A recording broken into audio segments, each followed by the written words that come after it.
Hapgood. Book 2, The Ship Orion. Chapter 1. Number 24601 becomes number 9430. Jean Valjean had been recaptured. The reader will be grateful to us if we pass rapidly over the sad details. We will confine ourselves to transcribing 2 paragraphs published by the journals of that day, a few months after the surprising events which had taken place at Montreuil-sur-Mer. These articles are rather summary. It must be remembered that at that epoch the Gazette des Tribunaux was not yet in existence. We borrow the first from the Drapeau Blanc. It bears the date of July 25th, 1823. An arrondissement of the Pas de Calais has just been the theatre of an event quite out of the ordinary course.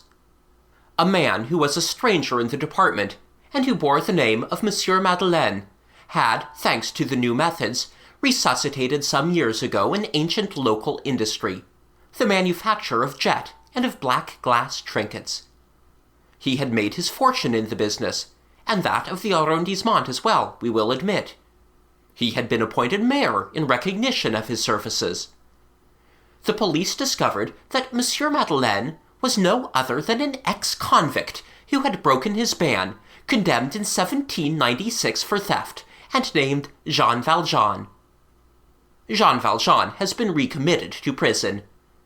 It appears that previous to his arrest, he had succeeded in withdrawing from the hands of Monsieur Laffitte a sum of over 500,000 which he had lodged there, and which he had, moreover, and by perfectly legitimate means, acquired in his business. No one has been able to discover where Jean Valjean has concealed this money since his return to prison at Toulon. The second article, which enters a little more into detail, is an extract from the Journal de Paris of the same date. A former convict who had been liberated, named Jean Valjean, has just appeared before the Court of Assizes of the Var, under circumstances calculated to attract attention. This wretch had succeeded in escaping the vigilance of the police. He had changed his name, and had succeeded in getting himself appointed mayor of one of our small northern towns. In this town, he had established a considerable commerce. He has at last been unmasked and arrested, thanks to the indefatigable zeal of the public prosecutor. He had for his concubine a woman of the town, who died of a shock at the moment of his arrest. This scoundrel, who is endowed with Herculean strength, found means to escape. But 3 or 4 days after his flight, the police laid their hands on him once more, in Paris itself, at the very moment when he was entering one of those little vehicles which run between the capital and the village of Montfermeil, Seine-et-Oise. He is said to have profited by this interval of 3 or 4 days of liberty to withdraw a considerable sum deposited by him with one of our leading bankers. This sum has been estimated at 600,000 or 700,000 francs. If the indictment is to be trusted, he has hidden it in some place known to himself alone, and it has not been possible to lay hands on it. However that may be, the said Jean Valjean has just been brought before the assizes of the Department of the Var as accused of highway robbery, accompanied with violence about 8 years ago, on the person of one of those honest children, who, as the Patriarch of Ferney has said in immortal verse, arrive from Savoy every year, and who with gentle hands do clear those long canals choked up with soot. This bandit refused to defend himself. It was proved by the skillful and eloquent representative of the public prosecutor that the theft was committed in complicity with others, and that Jean Valjean was a member of a band of robbers in the south. Jean Valjean was pronounced guilty, and was condemned to the death penalty in consequence. This criminal refused to lodge an appeal. The king, in his inexhaustible clemency, has deigned to commute his penalty to that of penal servitude for life. Jean Valjean was immediately taken to the prison at Toulon. The reader has not forgotten that Jean Valjean had religious habits at Montreuil-sur-Mer. Some papers, among others the Constitutional, presented this commutation as a triumph of the priestly party. Jean Valjean changed his number in the galleys. He was called 9430. However, and we will mention it at once, in order that we may not be obliged to recur to the subject, the prosperity of Montreuil-sur-Mer vanished with Monsieur Madeleine. All that he had foreseen during his night of fever and hesitation was realized. Lacking him, there actually was a soul lacking. After this fall, there took place at Montreuil-sur-Mer that egotistical division of great existences which have fallen, that fatal dismemberment of flourishing things, which is accomplished every day, obscurely, in the human community, and which history has noted only once, because it occurred after the death of Alexander. Lieutenants are crowned kings. Superintendents improvise manufacturers out of themselves. Envious rivalries arose. Monsieur Madeleine's vast workshops were shut. His buildings fell to ruin. His workmen were scattered. Some of them quitted the country, others abandoned the trade. Thenceforth, everything was done on a small scale instead of on a grand scale, for lucre instead of the general good. There was no longer a center.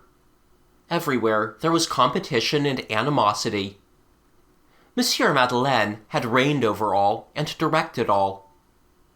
No sooner had he fallen than each pulled things to himself.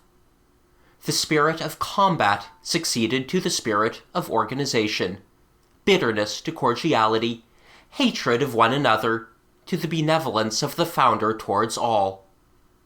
The threads which Monsieur Madeleine had set were tangled and broken. The methods were adulterated, the products were debased. Confidence was killed. The market diminished for lack of orders. Salaries were reduced, the workshop stood still. Bankruptcy arrived. And then there was nothing more for the poor. All had vanished. The state itself perceived that someone had been crushed somewhere. Less than 4 years after the judgment of the Court of Assizes, establishing the identity of Jean Valjean and Monsieur Madeleine for the benefit of the galleys, the cost of collecting taxes had doubled in the arrondissement of Montreuil-sur-Mer, and Monsieur Viel called attention to the fact in the rostrum in the month of February, 1827. End of Book 2, Chapter 1. Book 2nd, The Ship Orion, Chapter 2, in which the reader will peruse 2 verses which are of the devil's composition, possibly. Before proceeding further, it will be to the purpose to narrate in some detail a singular occurrence which took place at about the same epoch in Montfermeil, and which is not lacking in coincidence with certain conjectures of the indictment. There exists in the region of Montfermeil a very ancient superstition, which is all the more curious and all the more precious, because a popular superstition in the vicinity of Paris is like an aloe in Siberia. We are among those who respect everything which is in the nature of a rare plant. Here, then, is the superstition of Montfermeil. It is thought that the devil, from time immemorial, has selected the forest as a hiding place for his treasures. Good wives affirm that it is no rarity to encounter at nightfall, in secluded nooks of the forest, a black man with the air of a carter or a wood chopper, wearing wooden shoes, clad in trousers and a blouse of linen, and recognizable by the fact that, instead of a cap or hat, he has 2 immense horns on his head. This ought, in fact, to render him recognizable. This man is habitually engaged in digging a hole. There are 3 ways of profiting by such an encounter. The first is to approach the man and speak to him. Then it is seen that the man is simply a peasant, that he appears black because it is nightfall, that he is not digging any hole whatever, but is cutting grass for his cows, and that what had been taken for horns is nothing but a dung fork which he is carrying on his back, and whose teeth, thanks to the perspective of evening, seem to spring from his head. The man returns home and dies within the week. The second way is to watch him, to wait until he has dug his hole, until he has filled it and has gone away, and then to run with great speed to the trench, to open it once more and seize the treasure which the black man has necessarily placed there. In this case, one dies within the month. Finally, the last method is not to speak to the black man, not to look at him, and to flee at the best speed of one's legs. One then dies within the year. As all three methods are attended with their special inconveniences, the second, which at all events presents some advantages, among others that of possessing a treasure, if only for a month, is the one most generally adopted. So bold men, who are tempted by every chance, have quite frequently, as we are assured, opened the holes excavated by the black man, and tried to rob the devil. The success of the operation appears to be but moderate, at least if the tradition is to be believed, and in particular the two enigmatical lines in barbarous Latin, which an evil Norman monk, a bit of a sorcerer, named Tryphon, has left on this subject. This Tryphon is buried at the Abbey of Saint Georges de Bourcherville near Rouen, and toads spawn on his grave. Accordingly, enormous efforts are made. Such trenches are ordinarily extremely deep. A man sweats, digs, toils all night, for it must be done at night. He wets his shirt, burns out his candle, breaks his mattock, and when he arrives at the bottom of the hole, when he lays his hand on the treasure, what does he find? What is the devil's treasure? A sou, sometimes a crown piece, a stone, a skeleton, a bleeding body, sometimes a spectre folded in four like a sheet of paper in a portfolio, sometimes nothing. This is what Tryphon's verses seem to announce to the indiscreet and curious. Fudit de in fossa theosores conduit opeca, as numas lapides cadaver sumacra nilic. It seems that in our day there is sometimes found a powder horn with bullets, sometimes an old pack of cards, greasy and worn, which has evidently served the devil. Tryphon does not record these two finds. Since Tryphon lived in the 12th century, and since the devil does not appear to have had the wit to invent powder before Roger Bacon's time, and cards before the time of Charles VI. Moreover, if one plays at cards, one is sure to lose all that one possesses. And as for the powder in the horn, it possesses the property of making your gun burst in your face. Now, a very short time after the epoch, when it seemed to the prosecuting attorney that the liberated convict Jean Valjean, during his flight of several days, had been prowling around Montfermeil, it was remarked in that village that a certain old road laborer, named Boulatruelle, had peculiar ways in the forest.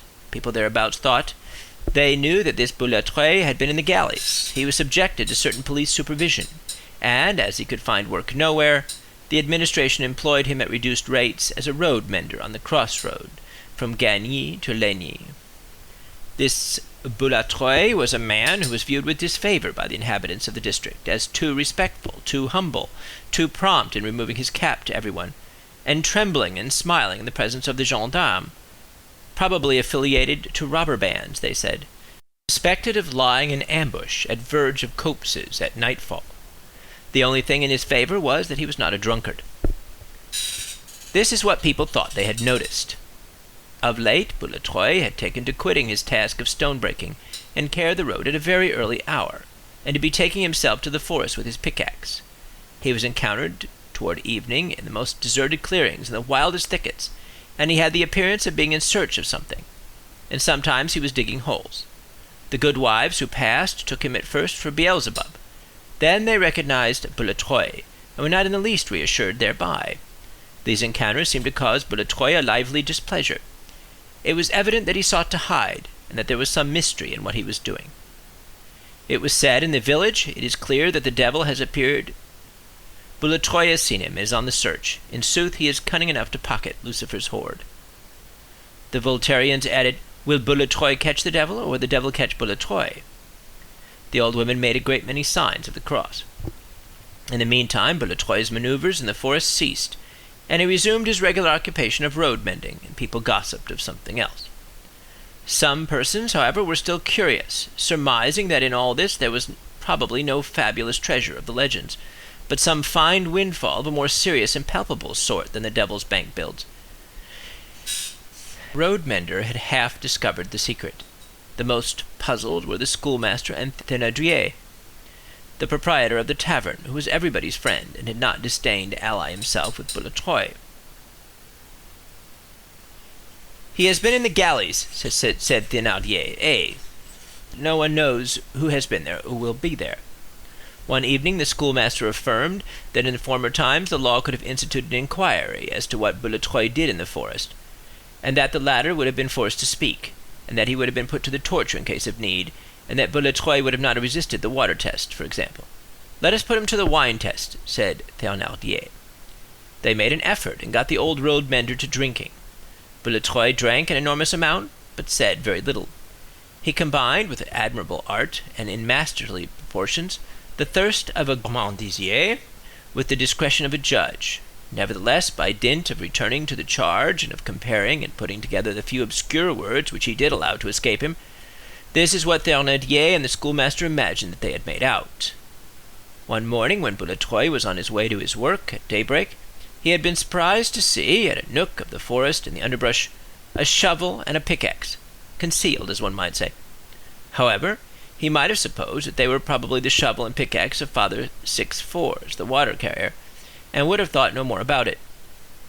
But on the evening of that day he saw, without being seen himself, as he was hidden by a large tree, a person who did not belong in those parts, and whom he, Boulatruelle, knew well, directing his steps toward the densest part of the wood.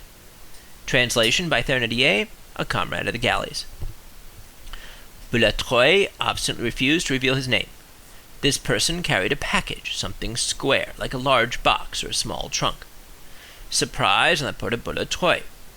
However, it was only after the expiration of 7 or 8 minutes that the idea of following that person had occurred to him. But it was too late.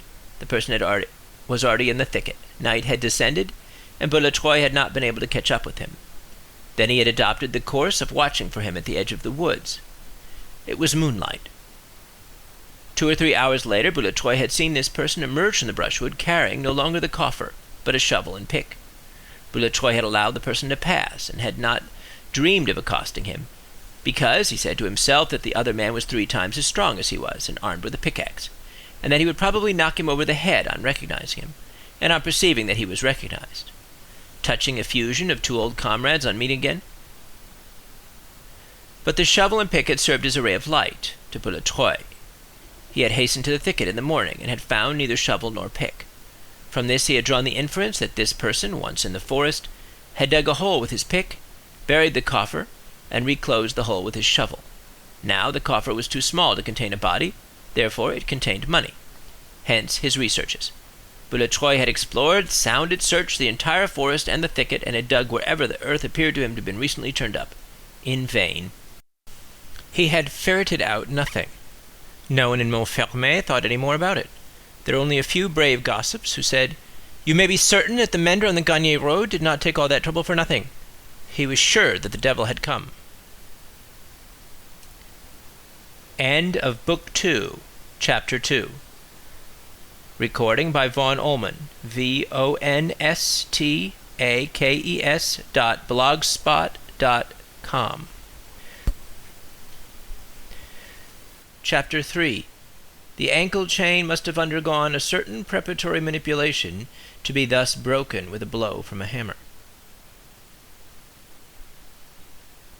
Towards the end of October, in that same year, 1823, the inhabitants of Toulon beheld the entry into their port, after heavy weather, and for the purpose of repairing some damages, of the ship Orion, which was employed later at Brest as a school ship, and which then formed a part of the Mediterranean squadron.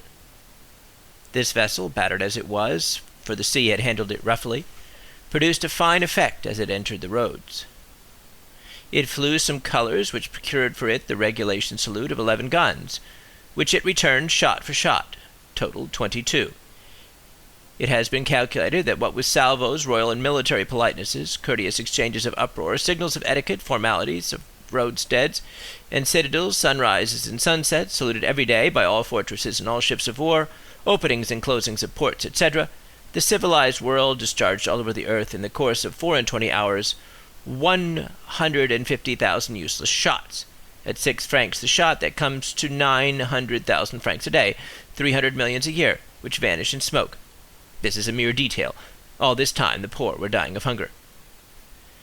The year 1823 was what the Restoration called the epoch of the Spanish War. It contained many events in one, and a quantity of peculiarities. A grand family affair for the houses of Bourbon, the branch of France succoring and protecting the branch of Madrid, that is to say, performing an act devolving on the elder, an apparent return to our national traditions, complicated by servitude and by subjection to the cabinets of the North.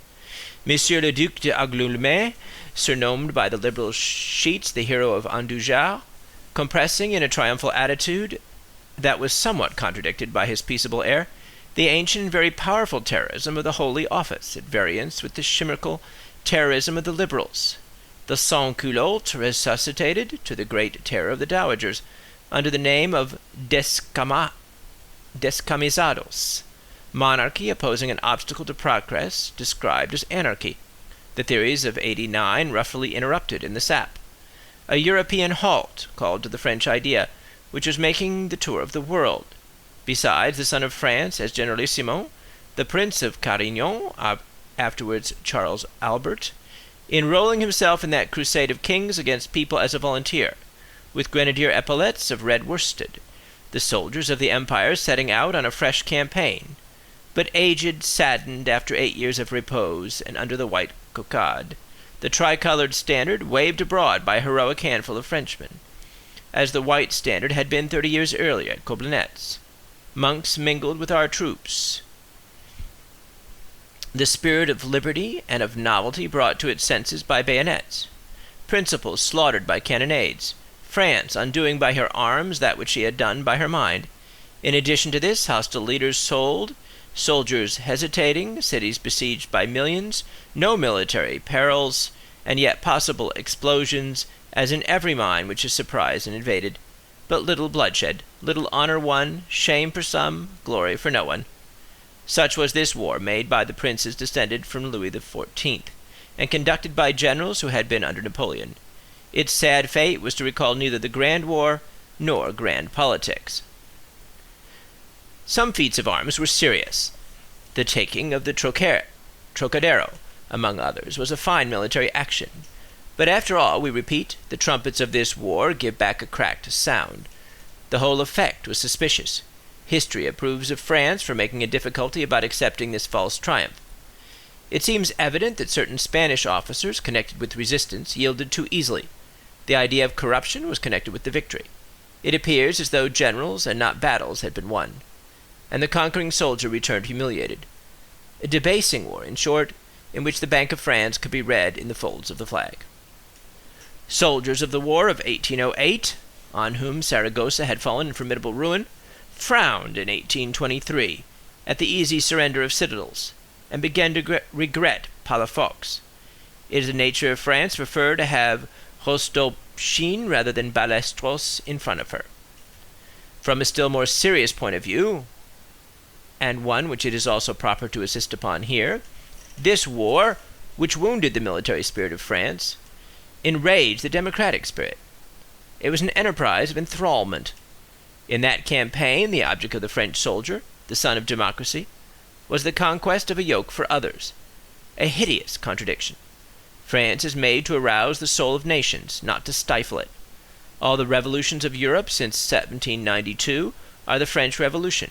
Liberty darts rays from France. That is a solar fact. Blind is he who will not see. It was Bonaparte who said it. The War of 1823, an outrage on the generous Spanish nation, was then, at the same time, an outrage on the French Revolution. It was France who committed this monstrous violence, by foul means, for, with the exceptions of wars of liberation, everything that armies do is by foul means. The words passive obedience indicate this. An army is a strange masterpiece of combination, whereas force results from an enormous sum of impotence. Thus is war, made by humanity against humanity, despite humanity, explained. As for the Bourbons, the War of 1823 was fatal to them. They took it for a success. They did not perceive the danger that lies in having an idea slain to order. They went astray in their innocence to such a degree that they introduced the immense enfeeblement of a crime into their establishment as an element of strength. The spirit of the ambush entered into their politics. 1830 had its germ in 1823. The Spanish campaign became in their councils an argument for force and for adventure by divine right. France, having re-established El Rey Neto in Spain, might well have re-established the absolute king at home. They fell into the alarming error of taking the obedience of the soldier for the consent of the nation. Such confidence is the ruin of thrones. It is not permitted to fall asleep, either in the shadow of a machineel tree, nor in the shadow of an enemy. Let us return to the ship Orion. During the operations of the army commanded by the Prince Generalissimo, a squadron had been cruising in the Mediterranean. We have just stated that the Orion belonged to this fleet, and that accidents of the sea had brought it into the port at Toulon. The presence of a vessel of war in a port has something about it which attracts and engages a crowd. It is because it is great, and the crowd loves what is great. A ship of the line is one of the most magnificent combinations of the genius of man with the powers of nature. A ship of the line is composed, at the same time, of the heaviest and the lightest of possible matter, for it deals at one and the same time with three forms of substance, solid, liquid, and fluid, and it must do battle with all three. It has 11 claws of iron with which to seize the granite on the bottom of the sea, and more wings and more antennae than winged insects, to catch the wind in the clouds. Its breath pours out through its 120 cannons as through enormous trumpets, and replies proudly to the thunder. The ocean seeks to lead it astray in the alarming sameness of its billows, but the vessel has its soul, its compass, which counsels it and always shows it the north. In the blackest nights its lanterns supply the place of the stars. Thus, against the wind it has its cordage and its canvas, against the water wood, against the rocks its iron, brass, and lead, against the shadows its light, and against immensity a needle. If one wishes to form an idea of all those gigantic proportions which, taken as a whole, constitute the ship of the line, one has only to enter one of the 6-story covered construction stocks in the ports of Brest or Toulon.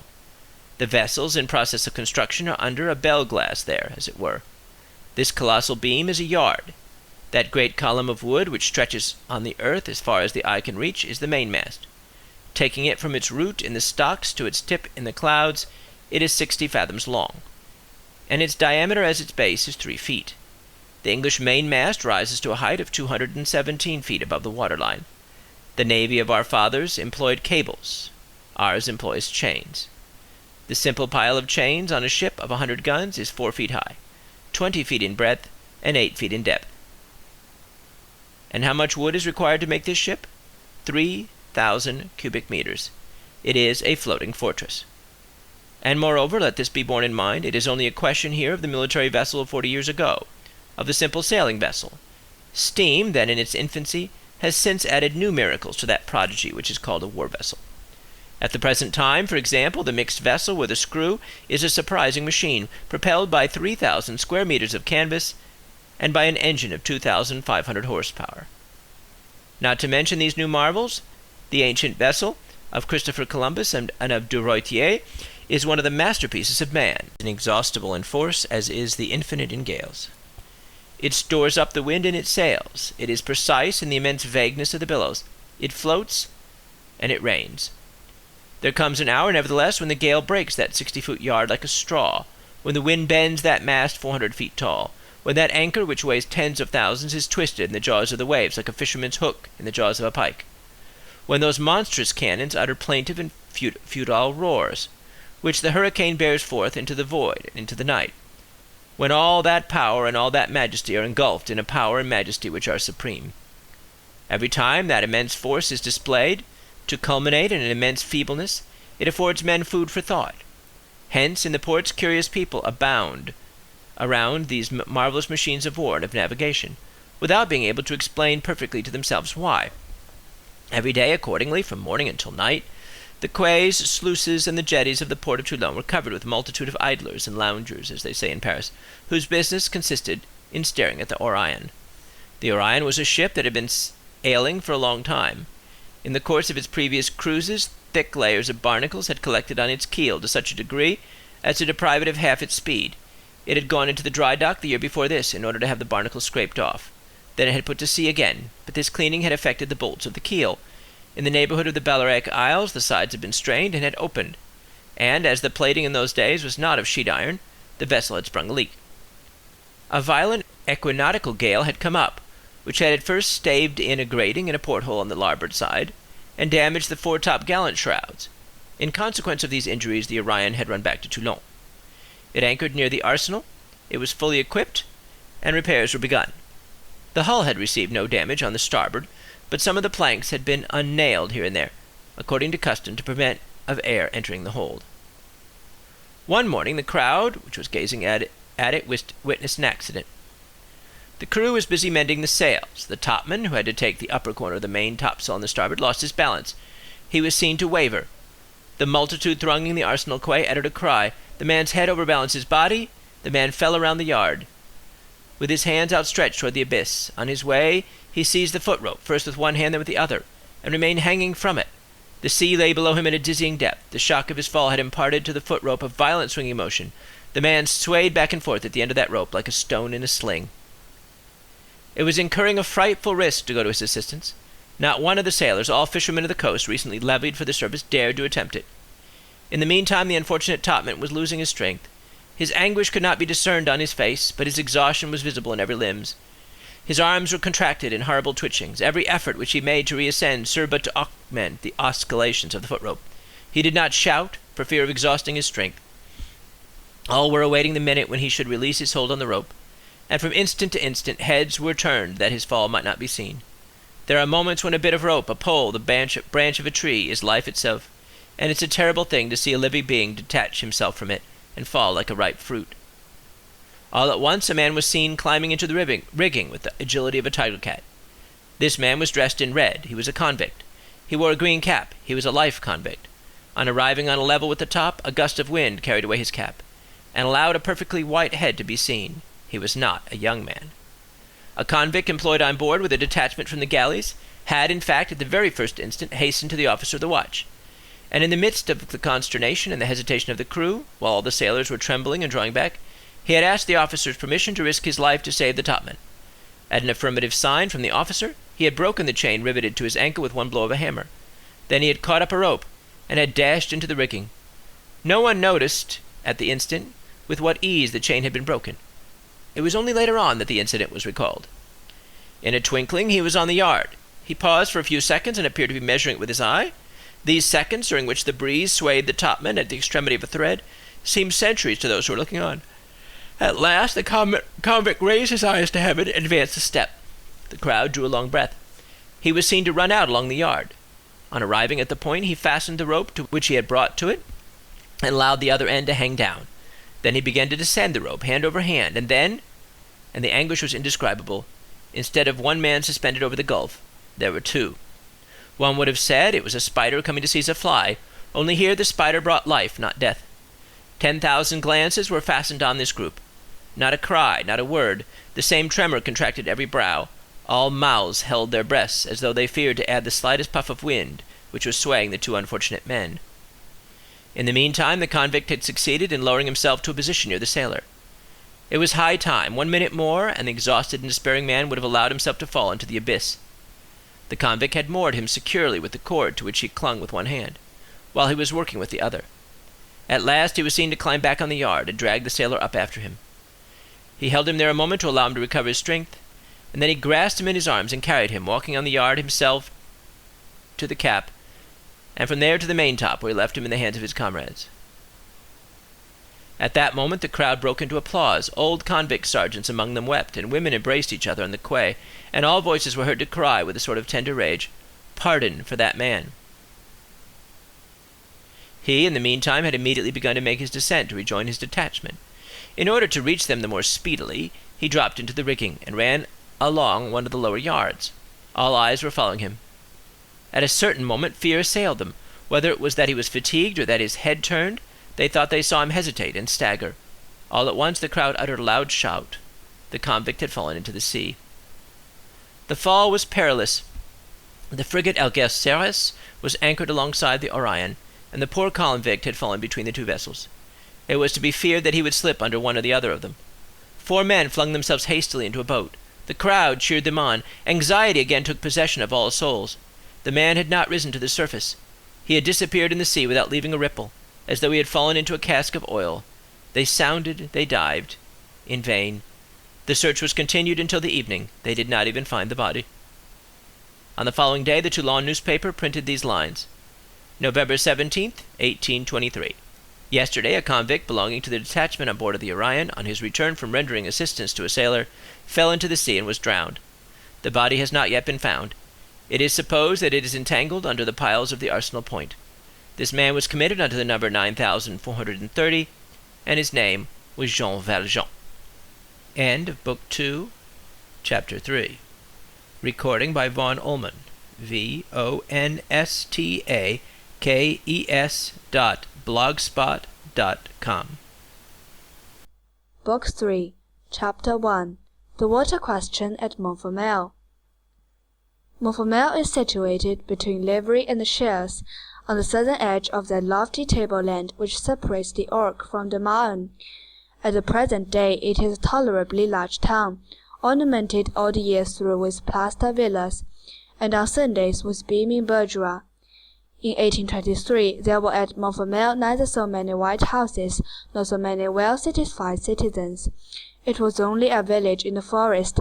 Some pleasure houses of the last century were to be met with there, to be sure, which were recognizable by their grand air, their balconies in twisted iron, and their long windows, whose tiny panes cast all sorts of varying shades of green on the white of the closed shutters.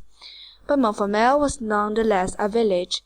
Retired clothes merchants and rusticating attorneys had not discovered it as yet. It was a peaceful and charming place, which was not on the road to anywhere.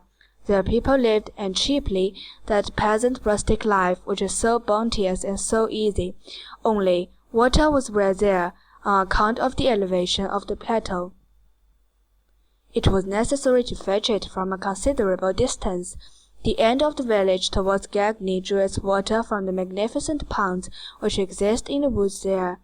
The other end, which surrounds the church and which lies in the direction of Cherche, found drinking water only at a little spring halfway down the slope, near the road to Cherche, about a quarter of an hour from Montfermeil.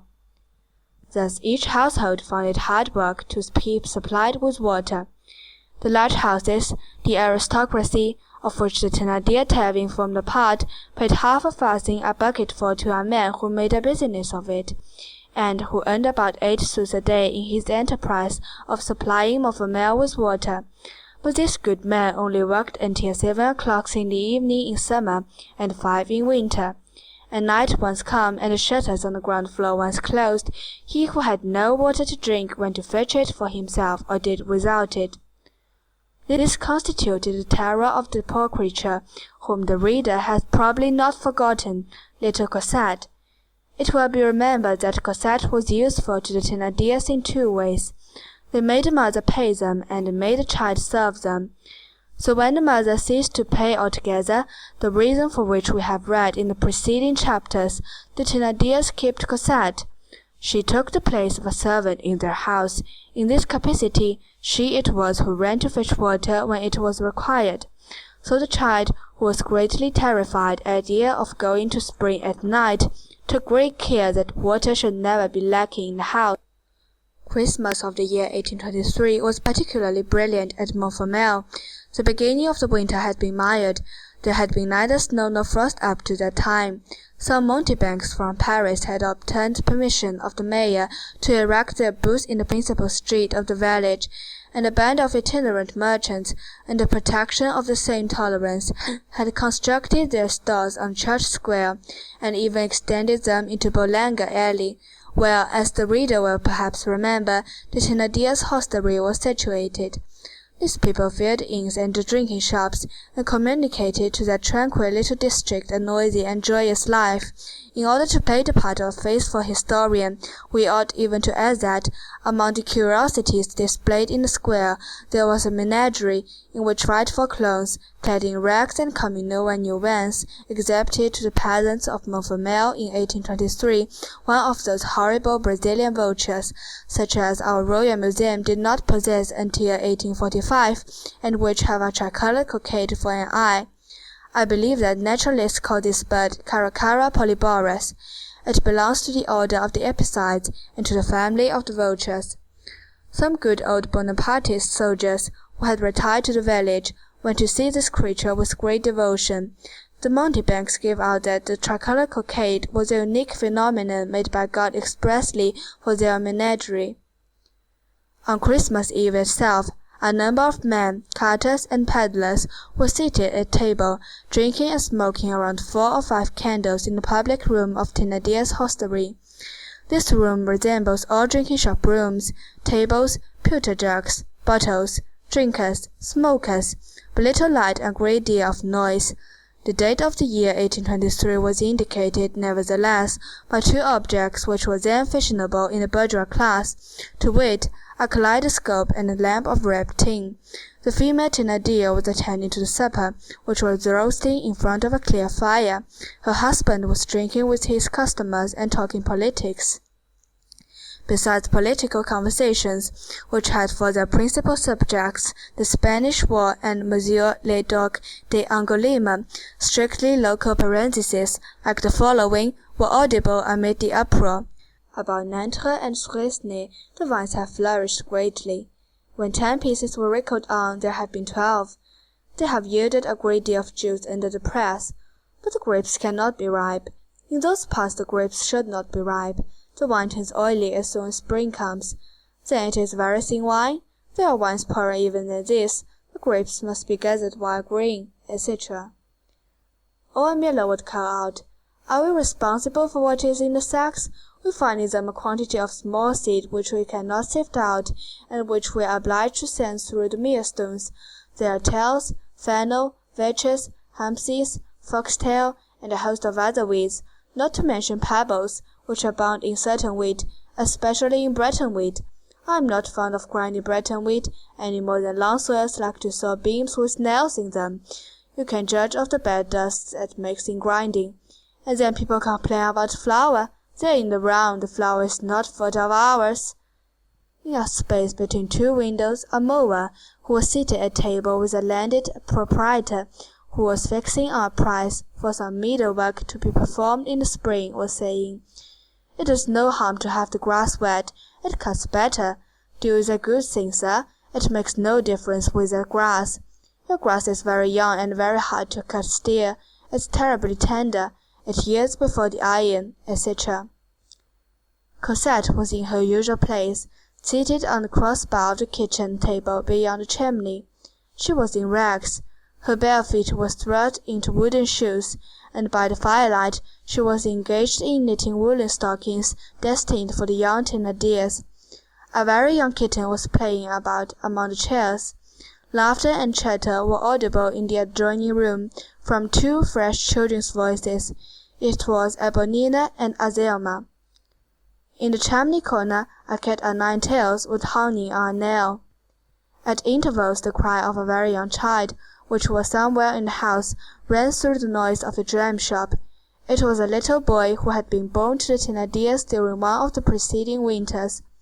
She did not know why, she said, the result of the cold, and who was a little more than 3 years old. The mother had nursed him, but she did not love him. When the persistent clamour of the brat became too annoying, "Your son is squalling," Thénardier would say. "Do go and see what he wants." "Bah," the mother would reply, "he bothers me." And the neglected child continued to shriek in the dark. End of Book 3, Chapter 1. The Water Question at Montfermeil. Book 3rd. Accomplishment of the Promise Made to the Dead Woman. Chapter 2. 2 Complete Portraits. So far in this book, the Thénardiers have been viewed only in profile. The moment has arrived for making the circuit of this couple, and considering it under all its aspects. Thénardier had just passed his 50th birthday. Madame Thénardier was approaching her 40s, which is equivalent to 50 in a woman, so that there existed a balance of age between husband and wife. Our readers have possibly preserved some recollection of this Thénardier woman ever since her first appearance. Tall, blonde, red, fat, angular, square, enormous, and agile. She belonged, as we have said, to the race of those colossal wild women who contort themselves at fairs with paving stones hanging from their hair. She did everything about the house, made the beds, did the washing, the cooking, and everything else. Cosette was her only servant, a mouse in the service of an elephant. Everything trembled at the sound of her voice, window panes, furniture, and people. Her big face, dotted with red blotches, presented the appearance of a skimmer. She had a beard. She was an ideal market porter dressed in women's clothes. She swore splendidly. She boasted of being able to crack a nut with one blow of her fist. Except for the romances which she had read, and which made the affected lady peep through the ogress at times, in a very queer way, the idea would never have occurred to anyone to say of her, "That is a woman." This Thenardier female was like the product of a wench engrafted on a fishwife. When one heard her speak, one said, "That is a gendarme." When one saw her drink, one said, "That is a carter." When one saw her handle Cosette, one said, "That is the hangman." One of her teeth projected when her face was in repose. Thenardier was a small, thin, pale, angular, bony, feeble man who had a sickly air and who was wonderfully healthy. His cunning began here. He smiled habitually by way of precaution and was almost polite to everybody, even to the beggar to whom he refused half a farthing. He had the glance of a polecat and the bearing of a man of letters. He greatly resembled the portraits of the Abbé de Lille. His coquetry consisted in drinking with the carters. No one had ever succeeded in rendering him drunk. He smoked a big pipe. He wore a blouse, and under his blouse an old black coat. He made pretensions to literature and to materialism. There were certain names which he often pronounced to support whatever things he might be saying. Voltaire, Raynal, Parny, and, singularly enough, St. Augustine. He declared that he had a system. In addition, he was a great swindler, a philosophe, a scientific thief. This species does exist. It will be remembered that he pretended to have served in the army. He was in the habit of relating with exuberance how, being a sergeant in the 6th or the 9th Light something or other, at Waterloo, he had alone, and in the presence of a squadron of death-dealing hussars, covered with his body and saved from death, in the midst of the grape-shot, a general who had been dangerously wounded. Thence arose for his wall the flaring sign, and for his inn the name which it bore in the neighborhood, of the Cabaret of the Sergeant of Waterloo. He was a liberal, a classic, and a Bonapartist. He had subscribed for the Champ d'Asile. It was said in the village that he had studied for the priesthood. We believe that he had simply studied in Holland for an innkeeper. This rascal of composite order was, in all probability, some Fleming from Lille in Flanders, a Frenchman in Paris, a Belgian at Brussels, being comfortably astride of both frontiers. As for his prowess at Waterloo, the reader is already acquainted with that. It will be perceived that he exaggerated it a trifle. Ebb and flow, wandering, adventure was the leaven of his existence. A tattered conscience entails a fragmentary life, and, apparently, at the stormy epoch of June 18, 1815, Thenardier belonged to that variety of marauding sutlers of which we have spoken, beating about the country, selling to some, stealing from others, and travelling like a family man, with wife and children, in a rickety cart, in the rear of troops on the march, with an instinct for always attaching himself to the victorious army. This campaign ended, and having, as he said, some quibus, he had come to Montfermeil and set up an inn there. This quibus, composed of purses and watches, of gold rings and silver crosses, gathered in harvest time in furrows sown with corpses, did not amount to a large total, and did not carry this sutler turned eating housekeeper very far. Thenardier had that peculiar rectilinear something about his gestures which, accompanied by an oath, recalls the barracks, and by a sign of the cross, the seminary. He was a fine talker. He allowed it to be thought that he was an educated man. Nevertheless, the schoolmaster had noticed that he pronounced improperly. He composed the traveler's tariff card in a superior manner, but practiced eyes sometimes spied out orthographical errors in it. Thenardier was cunning, greedy, slothful, and clever. He did not disdain his servants, which caused his wife to dispense with them. This giantess was jealous. It seemed to her that that thin and yellow little man must be an object coveted by all. Thenardier, who was, above all, an astute and well-balanced man, was a scamp of a temperate sort. This is the worst species. Hypocrisy enters into it. It is not that Thenardier was not, on occasion, capable of wrath to quite the same degree as his wife, but this was very rare, and at such times since he was enraged with the human race in general, as he bore within him a deep furnace of hatred.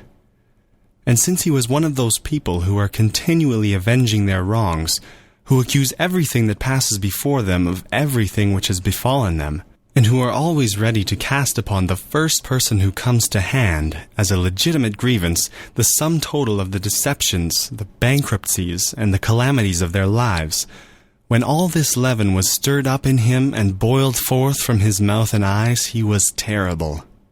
Woe to the person who came under his wrath at such a time.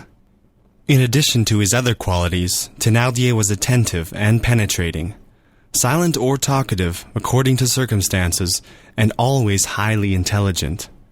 He had something of the look of sailors who were accustomed to screw up their eyes to gaze through marine glasses. Thenardier was a statesman. Every newcomer who entered the tavern said, on catching sight of Madame Thenardier, "There is the master of the house." A mistake. She was not even the mistress. The husband was both master and mistress. She worked, he created. He directed everything by a sort of invisible and constant magnetic action. A word was sufficient for him, sometimes a sign. The mastodon obeyed. Thenardier was a sort of special and sovereign being in Madame Thenardier's eyes, though she did not thoroughly realize it. She was possessed of virtues after her own kind. If she had ever had a disagreement as to any detail with Monsieur Thenardier, which was an inadmissible hypothesis, by the way, she would not have blamed her husband in public on any subject whatever. She would never have committed, before strangers, that mistake so often committed by women, and which is called in parliamentary language, exposing the crown.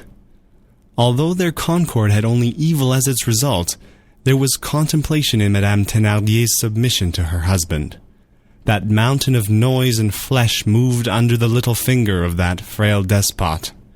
Viewed on its dwarfed and grotesque side, this was that grand and universal thing, the adoration of mind by matter, for certain ugly features have a cause in the very depths of eternal beauty. There was an unknown quantity about Thenardier, hence the absolute empire of the man over that woman. At certain moments she beheld him like a lighted candle, at others she felt him like a claw. This woman was a formidable creature who loved no one except her children, and who did not fear anyone except her husband. She was a mother because she was mammiferous, but her maternity stopped short with her daughters, and, as we shall see, did not extend to boys. The man had but one thought: how to enrich himself. He did not succeed at this. A theatre worthy of this great talent was lacking. Thenardier was ruining himself at Montfermeil, if ruin is possible to zero. In Switzerland or in the Pyrenees, this penniless scamp would have become a millionaire, but an innkeeper must browse where fate has hitched him. It will be understood that the word innkeeper is here employed in a restricted sense, and does not extend to an entire class. In this same year, 1823, Thenardier was burdened with about 1,500 francs worth of petty debts, and this rendered him anxious. Whatever may have been the obstinate injustice of destiny in this case, Thenardier was one of those men who understand best, with the most profundity and in the most modern fashion, that thing which is a virtue among barbarous peoples, and an object of merchandise among civilized peoples: hospitality. Besides, he was an admirable poacher, and quoted for his skill in shooting. He had a certain cold and tranquil laugh, which was particularly dangerous. His theories as a landlord sometimes burst forth in lightning flashes. He had professional aphorisms which he inserted into his wife's mind. "The duty of the innkeeper," he said to her one day, violently and in a low voice, "is to sell to the first comer stews, repose, light, fire, dirty sheets, a servant, lice, and a smile. To stop passers-by, to empty small purses, and to honestly lighten heavy ones. To shelter traveling families respectfully, to shave the man, to pluck the woman, to pick the child clean. To quote the window open, the window shut, the chimney corner, the armchair, the chair, the ottoman, the stool, the feather bed, the mattress, and the truss of straw. To know how much the shadow uses up the mirror, and to put a price on it. And by 500,000 devils to make the traveler pay for everything, even for the flies which his dog eats." This man and this woman were ruse and rage wedded, a hideous and terrible team. While the husband pondered and combined, Madame Thenardier thought not of absent creditors, took no heed of yesterday nor of tomorrow, and lived in a fit of anger, all in a minute. Such were these two beings. Cosette was between them, subjected to their double pressure, like a creature who is at the same time being ground up in a mill and pulled to pieces with pincers. The man and the woman each had a different method. Cosette was overwhelmed with blows. This was the woman's. She went barefooted in winter. That was the man's doing. Cosette ran upstairs and down, washed, swept, rubbed, dusted, ran, fluttered about, panted, moved heavy articles, and, weak as she was, did the coarse work. There was no mercy for her. A fierce mistress and venomous master, the Thenardier hostelry was like a spider's web, in which Cosette had been caught, and where she lay trembling. The ideal of oppression was realized by this sinister household. It was something like the fly serving the spiders. The poor child passively held her peace. What takes place within these souls when they have but just quitted God, find themselves thus, at the very dawn of life, very small, and in the midst of men all naked? End of Book 3rd, Chapter 2. Chapter 3. Men must have wine, and horses must have water. 4 new travelers had arrived. Cosette was meditating sadly, for although she was only 8 years old, she had already suffered so much that she reflected with the lugubrious air of an old woman. Her eye was black in consequence of a blow from Madame Thénardier's fist, which caused the latter to remark from time to time, "How ugly she is with her fist blow on her eye." Cosette was thinking that it was dark, very dark, that the pitchers and carafes in the chambers of the travelers who had arrived must have been filled, and that there was no more water in the cistern. She was somewhat reassured because no one in the Thénardier establishment drank much water. Thirsty people were never lacking there, but their thirst was of the sort which applies to the jug rather than to the pitcher. Anyone who had asked for a glass of water among all those glasses of wine would have appeared a savage to all these men. But there came a moment when the child trembled. Madame Thénardier raised the cover of a stew-pan which was boiling on the stove, then seized a glass and briskly approached the cistern. She turned the faucet. The child had raised her head and was following all the woman's movements. A thick stream of water trickled from the faucet and half filled the glass. "Well," said she, "there is no more water." A momentary silence ensued. The child did not breathe. "Bah," resumed Madame Thénardier, examining the half-filled glass. "This will be enough." Cosette applied herself to her work once more, but for a quarter of an hour she felt her heart leaping in her bosom like a big snowflake. She counted the minutes that passed in this manner, and wished it were the next morning. From time to time, one of the drinkers looked into the street and exclaimed, "It's as black as an oven," or "One must needs be a cat to go about the streets without a lantern at this hour," and Cosette trembled. All at once, one of the peddlers who lodged in the hostelry entered, and said in a harsh voice, "My horse has not been watered." "Yes, it has," said Madame Thénardier. "I tell you that it has not," retorted the peddler. Cosette had emerged from under the table. "Oh, yes, sir," said she. "The horse has had a drink. He drank out of a bucket, a whole bucketful, and it was I who took the water to him, and I spoke to him." It was not true. Cosette lied. "There's a brat as big as my fist who tells lies as big as the house," exclaimed the peddler. "I tell you that he has not been watered, you little jade. He has a way of blowing when he had had no water, which I know well." Cosette persisted, and added in a voice rendered hoarse with anguish, and which was hardly audible, "And he drank heartily." "Come," said the peddler in a rage, "this won't do at all. Let my horse be watered, and let that be the end of it." Cosette crept under the table again. "In truth, that is fair," said Madame Thénardier. "If the beast has not been watered, it must be." Then glancing about her, "Well now, where's that other beast?" She bent down and discovered Cosette cowering at the other end of the table, almost under the drinker's feet. "Are you coming?" shrieked Madame Thénardier. Cosette crawled out of the sort of hole in which she had hidden herself. The Thénardier resumed, "Mademoiselle dog-like name, go and water that horse." "But, madame," said Cosette feebly, "there's no water." The Thénardier threw the street door wide open. "Well, go and get some then." Cosette dropped her head and went for an empty bucket, which stood near the chimney corner. This bucket was bigger than she was, and the child could have sat down in it at her ease. The Thénardier returned to her stove, and tasted what was in the stew-pan, with a wooden spoon, grumbling the while. "There's plenty in the spring. There never was such a malicious creature as that. I think I should have done better to strain my onions." Then she rummaged in a drawer which contained sauce, pepper, and shallots. "See here, Mademoiselle Toad," she added. "On your way back you will get a big loaf from the baker.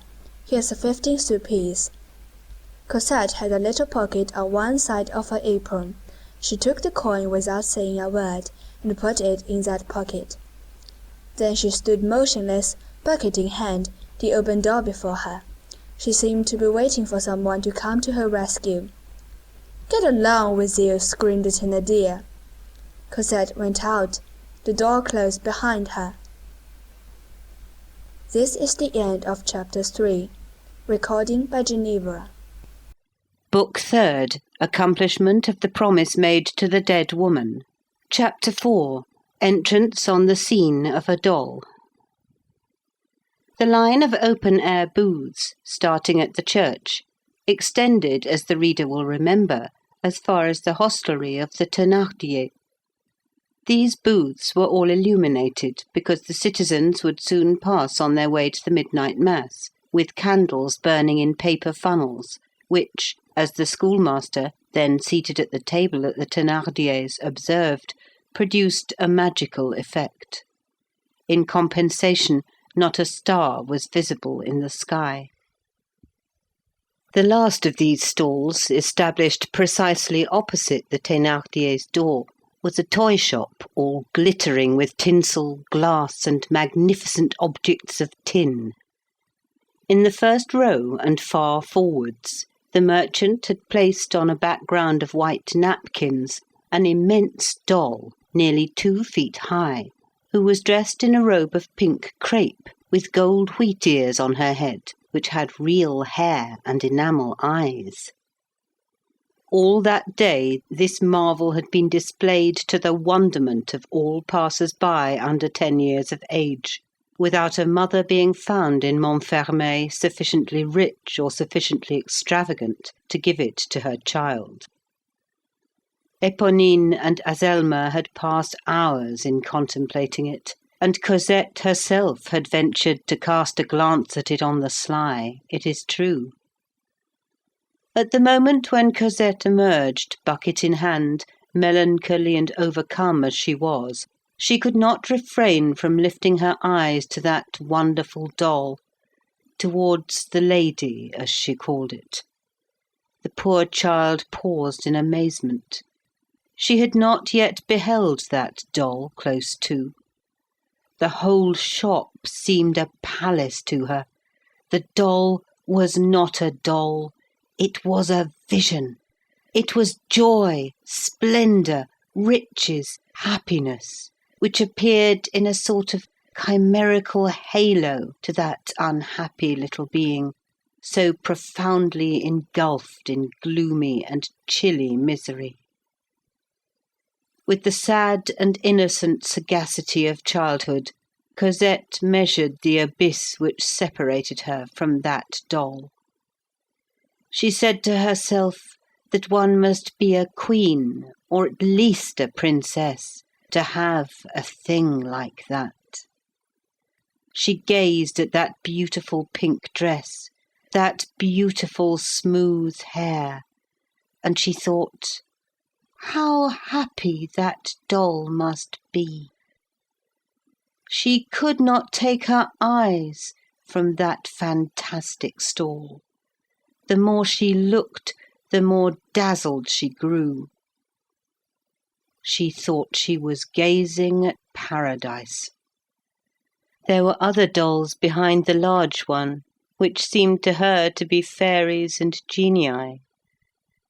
The merchant, who was pacing back and forth in front of his shop, produced on her somewhat the effect of being the eternal Father. In this adoration she forgot everything, even the errand with which she was charged. All at once the Thénardier's coarse voice recalled her to reality. "What, you silly jade! You have not gone? Wait! I'll give it to you. I want to know what you're doing there. Get along, you little monster!"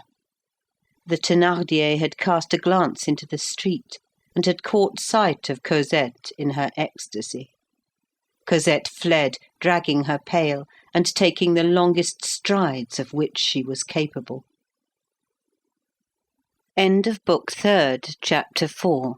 Recording by Ruth Golding. Book 3 of Les Miserables, Chapter 5. The Little One, All Alone. As the Thenardier hostelry was in that part of the village which is near the church, it was to the spring in the forest in the direction of Chelles that Cosette was obliged to go for her water. She did not glance at the display of a single other merchant. So long as she was in Boulanger Lane and in the neighbourhood of the church, the lighted stalls illuminated the road, but soon the last light from the last stall vanished. The poor child found herself in the dark. She plunged into it, only, as a certain emotion came over her, she made as much motion as possible with the handle of the bucket as she walked along. This made a noise which afforded her company. The further she went, the denser the darkness became. There was no one in the streets. However, she did encounter a woman who turned around on seeing her, and stood still, muttering between her teeth, "Where can that child be going? Is it a werewolf child?" Then the woman recognized Cosette. "Well," said she, "it's the lark." In this manner Cosette traversed the labyrinth of tortuous and deserted streets which terminate in the village of Montfermeil on the side of Chelles. So long as she had the houses, or even the walls only, on both sides of her path, she proceeded with tolerable boldness. From time to time she caught the flicker of a candle through the crack of a shutter. This was light and life. There were people there, and it reassured her. But in proportion as she advanced, her pace slackened mechanically, as it were. When she had passed the corner of the last house, Cosette paused. It had been hard to advance further than the last stall. It became impossible to proceed further than the last house.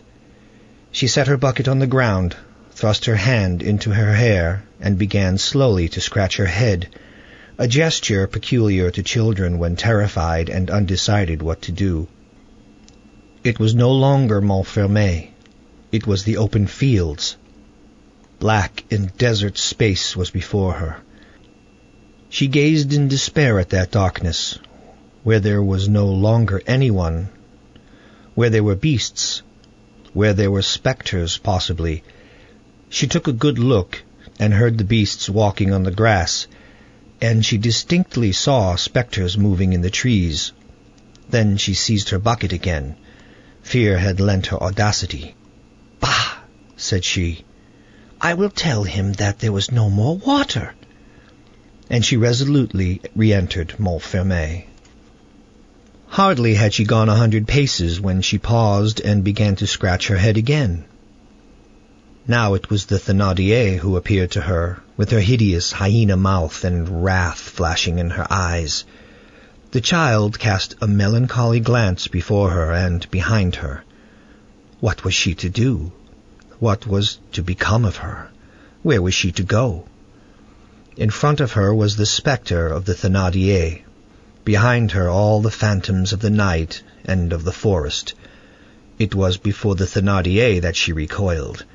She resumed her path to the spring and began to run. She emerged from the village. She entered the forest at a run, no longer looking at or listening to anything. She only paused in her course when her breath failed her, but she did not halt in her advance. She went straight before her in desperation. As she ran, she felt like crying. The nocturnal quivering of the forest surrounded her completely. She no longer thought. She no longer saw. The immensity of night was facing this tiny creature. On the one hand, all shadow. On the other, an atom. It was only 7 or 8 minutes' walk from the edge of the woods to the spring. Cosette knew the way, through having gone over it many times in daylight. Strange to say, she did not get lost. A remnant of instinct guided her vaguely, but she did not turn her eyes either to right or to left for fear of seeing things in the branches and in the brushwood. In this manner she reached the spring. It was a narrow natural basin, hollowed out by the water in a clay soil about 2 feet deep, surrounded with moss and with those tall crimped grasses which are called Henry IV's frills, and paved with several large stones. A brook ran out of it, with a tranquil little noise. Cosette did not take time to breathe. It was very dark, but she was in the habit of coming to this spring. She felt with her left hand in the dark for a young oak which leaned over the spring and which usually served to support her. Found one of its branches, clung to it, bent down and plunged the bucket into the water. She was in a state of such violent excitement that her strength was trebled. While thus bent over, she did not notice that the pocket of her apron had emptied itself into the spring. The 15-sou piece fell into the water. Cosette neither saw nor heard it fall. She drew out the bucket nearly full and set it on the grass. That done, she perceived that she was worn out with fatigue. She would have liked to set out again at once, but the effort required to fill the bucket had been such that she found it impossible to take a step. She was forced to sit down. She dropped on the grass and remained crouching there. She shut her eyes, and then she opened them again, without knowing why, but because she could not do otherwise. The agitated water in the bucket beside her was describing circles which resembled tin serpents. Overhead the sky was covered with vast black clouds, which were like masses of smoke. The tragic mask of shadow seemed to bend vaguely over the child. Jupiter was setting in the depths. The child stared with bewildered eyes at this great star, with which she was unfamiliar and which terrified her. The planet was, in fact, very near the horizon and was traversing a dense layer of mist which imparted to it a horrible ruddy hue. The mist, gloomily empurpled, magnified the star. One would have called it a luminous wound. A cold wind was blowing from the plain. The forest was dark. Not a leaf was moving. There were none of the vague, fresh gleams of summertide. Great boughs uplifted themselves in frightful wise. Slender and misshapen bushes whistled in the clearings. The tall grasses undulated like eels under the north wind. The nettles seemed to twist long arms furnished with claws in search of prey. Some bits of dry heather, tossed by the breeze, flew rapidly by, and had the air of fleeing in terror before something which was coming after. On all sides there were lugubrious stretches. The darkness was bewildering. Man requires light. Whoever buries himself in the opposite of day feels his heart contract. When the eye sees black, the heart sees trouble. In an eclipse, in the night, in the sooty opacity, there is anxiety, even for the stoutest of hearts. No one walks alone in the forest at night without trembling. Shadows and trees, two formidable densities, a chimerical reality appears in the distinct depths. The inconceivable is outlined a few paces distant from you with a spectral clearness. One beholds floating, either in space or in one's own brain. One knows not what vague and intangible thing like the dreams of sleeping flowers. There are fierce attitudes on the horizon. One inhales the effluvia of great black void. One is afraid to glance behind him, yet desirous of doing so. The cavities of night, things grown haggard, taciturn profiles which vanish when one advances, obscure dishevelments, irritated tufts, livid pools, the lugubrious reflected in the funereal, the sepulchral immensity of silence, unknown but possible beings, bendings of mysterious branches, alarming torsos of trees, long handfuls of quivering plants. Against all this one has no protection. There is no hardihood which does not shudder, and which does not feel the vicinity of anguish. One is conscious of something hideous, as though one's soul were becoming amalgamated with the darkness. This penetration of the shadows is indescribably sinister in the case of a child. Forests are apocalypses, and the beatings of the wings of a tiny soul produces a sound of agony beneath their monstrous vault. Without understanding her sensations, Cosette was conscious that she was seized upon by that black enormity of nature. It was no longer terror alone which was gaining possession of her. It was something more terrible even than terror. She shivered. There are no words to express the strangeness of that shiver, which chilled her to the very bottom of her heart. Her eye grew wild. She thought she felt that she could not be able to refrain from returning there the same hour on the morrow. Then, by a sort of instinct, she began to count aloud. 1, 2, 3, 4, and so on up to 10, in order to escape from that singular state which she did not understand, but which terrified her. And when she had finished, she began again. This restored her to a true perception of the things about her. Her hands, which she had wet in drawing the water, felt cold. She rose. Her terror, a natural and unconquerable terror, had returned. She had but one thought now, to flee at full speed through the forest, across the fields, to the houses, to the windows, to the lighted candles. Her glance fell upon the water which stood before her. Such was the fright which the Thenardier inspired in her, that she dared not flee without that bucket of water. She seized the handle with both hands. She could hardly lift the pail. In this manner she advanced a dozen paces, but the bucket was full. It was heavy. She was forced to set it on the ground once more. She took breath for an instant, then lifted the handle of the bucket again. She resumed her march, proceeding a little further this time, but again she was obliged to pause. After some seconds of repose, she set out again. She walked bent forward with drooping head, like an old woman. The weight of the bucket strained and stiffened her thin arms. The iron handle completed the benumbing and freezing of her wet and tiny hands. She was forced to halt from time to time, and each time that she did so, the cold water which splashed from the pail fell on her bare legs. This took place in the depths of a forest, at night, in winter, far from all human sight. She was a child of 8. No one but God saw that sad thing at that moment. And her mother, no doubt, alas, for there are things that make the dead open their eyes in their graves. She panted with a sort of painful rattle. Sobs contracted her throat, but she dared not weep. So afraid was she of the Thenardier, even at a distance. It was her custom to imagine the Thenardier always present. However, she could not make much headway in that manner, and she went on very slowly, in spite of diminishing the length of her stops, and of walking as long as possible between them. She reflected with anguish that it would take her more than an hour to return to Montfermeil in this manner, and that the Thenardier would beat her. This anguish was mingled with her terror at being alone in the woods at night.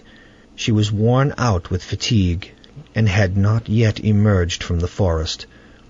On arriving near an old chestnut tree with which she was acquainted, made a last halt, longer than the rest, in order that she might get well rested. Then she summoned up all her strength, picked up her bucket again, and courageously resumed her march. But the poor little desperate creature could not refrain from crying, "Oh, my God! Oh, my God!" At that moment she suddenly became conscious that her bucket no longer weighed anything at all. A hand, which seemed to her enormous, had just seized the handle and lifted it vigorously. She raised her head. A large black form, straight and erect, was walking beside her through the darkness. It was a man who had come up behind her, and whose approach she had not heard. This man, without uttering a word, had seized the handle of the bucket which she was carrying. There are instincts for all the encounters in life. The child was not afraid. End of Book 3, Chapter 5. The Little One All Alone. Recording by Al Dano. Worcester, Massachusetts. Book 3, Accomplishment of the Promise Made to the Dead Woman. Chapter 6, which possibly proves Boulatruelle's intelligence. On the afternoon of that same Christmas Day, 1823, a man had walked for rather a long time in the most deserted part of the Boulevard de l'Hôpital in Paris. This man had the air of a person who is seeking lodgings, and he seemed to halt by preference at the most modest houses on the dilapidated border of the Faubourg Saint-Marceau.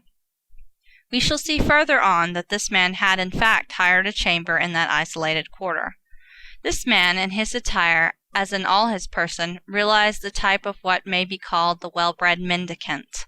Extreme wretchedness combined with extreme cleanliness. This is a very rare mixture which inspires intelligent hearts with the double respect which one feels for the man who is very poor and for the man who is very worthy. He wore a very old and very well-brushed round hat, a coarse coat, worn perfectly threadbare, of an ochre yellow, a color that was not in the least eccentric at that epoch, a large waistcoat with pockets of a venerable cut, black breeches, worn grey at the knee, stockings of black worsted, and thick shoes with copper buckles. He would have been pronounced a preceptor in some good family, returned from the emigration. He would have been taken for more than 60 years of age, from his perfectly white hair, his wrinkled brow, his livid lips, and his countenance, where everything breathed depression and weariness of life. Judging from his firm tread, from the singular vigor which stamped all his movements, he would have hardly been thought 50. The wrinkles on his brow were well placed, and would have disposed in his favor any one who observed him attentively. His lip contracted with a strange fold which seemed severe, and which was humble. There was in the depth of his glance an indescribable melancholy serenity. In his left hand he carried a little bundle tied up in a handkerchief. In his right he leaned on a sort of a cudgel, cut from some hedge. This stick had been carefully trimmed, and had an air that was not too threatening. The most had been made of its knots, and it had received a coral-like head made from red wax. It was a cudgel, and it seemed to be a cane. There are but few passers-by on the boulevard, particularly in the winter. The man seemed to avoid them rather than to seek them, but this without any affectation. At that epoch, King Louis XVIII went nearly every day to Choisy-le-Roi.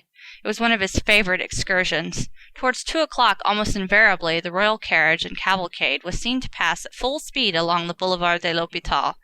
This served in lieu of a watch or clock to the poor women of the quarter, who said, "It is 2 o'clock. There he is returning to the Tuileries."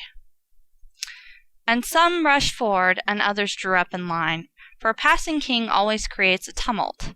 Besides, the appearance and disappearance of Louis XVIII produced a certain effect in the streets of Paris.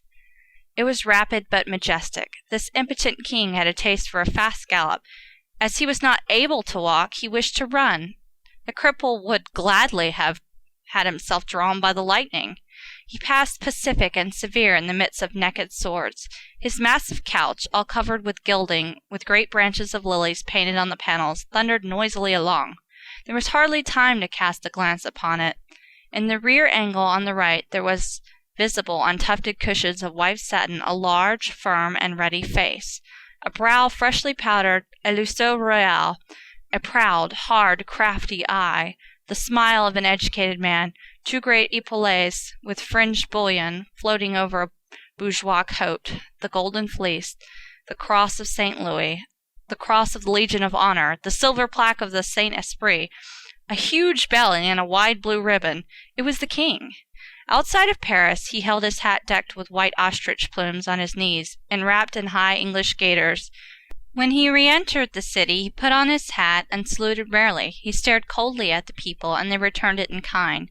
When he appeared for the first time in the Saint Marceau quarter, the whole success which he produced is contained in this remark of an inhabitant of the Faubourg to his comrade: "That big fellow yonder is the government." This infallible passage of the king at the same hour was therefore the daily event of the Boulevard de l'Hôpital. The promenader in the yellow coat evidently did not belong in the quarter, and probably did not belong in Paris, for he was ignorant as to this detail. When at 2 o'clock the royal carriage, surrounded by a squadron of the bodyguard, all covered with silver lace, debouched on the boulevard after having made the turn of the Salpêtrière, he appeared surprised and almost alarmed. There was no one but himself in this cross lane. He drew up hastily behind the corner of the wall of an enclosure, though this did not prevent Monsieur le Duc de Havre from spying him out. Monsieur le Duc de Havre, as captain of the guard on duty that day, was seated in the carriage opposite the king. He said to his majesty, "Yonder is an evil-looking man." Members of the police who were clearing the king's route took equal note of him. One of them received an order to follow him, but the man plunged into the deserted little streets of the Faubourg, and as twilight was beginning to fall, the agent lost trace of him, as is stated in a report addressed that same evening to M. le Comte d'Anglès, Minister of State, Prefect of Police. When the man in the yellow coat had thrown the agent off his track, he redoubled his pace, not without turning round many a time to assure himself that he was not being followed. At 4:15, that is to say, when night was fully come, he passed in front of the theatre of the Porte Saint-Martin, where the Two Convicts was being played that day. This poster, illuminated by the theatre's lantern, struck him, for although he was walking rapidly, he halted to read it. An instant later he was in the blind alley of La Planchette, and he entered the Pewter Platter, where the office of the coach for Lagny was then situated. This coach set out at 4:30. The horses were harnessed, and the travellers summoned by the coachman were hastily climbing the lofty iron ladder of the vehicle. The man inquired, "Have you a place?" "Only one, beside me on the box," said the coachman. "I will take it." "Climb up." Nevertheless, before setting out, the coachman cast a glance at the traveller's shabby dress, at the diminutive size of his bundle, and made him pay his fare. "Are you going as far as Lagny?" demanded the coachman. "Yes," said the man. The traveller paid to Lagny. They started. When they had passed the barrier, the coachman tried to enter into conversation, but the traveller only replied in monosyllables. The coachman took to whistling and swearing at his horses. The coachman wrapped himself up in his cloak. It was cold. The man did not appear to be thinking of that. Thus they passed Gournay and Lully-sur-Marne. Towards 6 o'clock in the evening they reached Chelles. The coachman drew up in front of the Carter's Inn, installed in the ancient buildings of the Royal Abbey, to give his horses a breathing spell. "I get down here," said the man. He He took his bundle and his cudgel and jumped down from the vehicle. An instant later he had disappeared. He did not enter the inn. When the coach set out for Lagny a few minutes later, it did not encounter him in the principal streets of Chelles. The coachman turned to the inside travellers. "There," said he, "is a man who does not belong here, for I do not know him. He had not the air of owning a sou, but he does not consider money. He pays to Lagny, and he goes only as far as Chelles. It is night, all the houses are shut, he does not enter the inn, and he is not to be found. So he has dived through the earth." The man had not plunged into the earth, but he had gone with great strides through the dark, down the principal street of Chelles.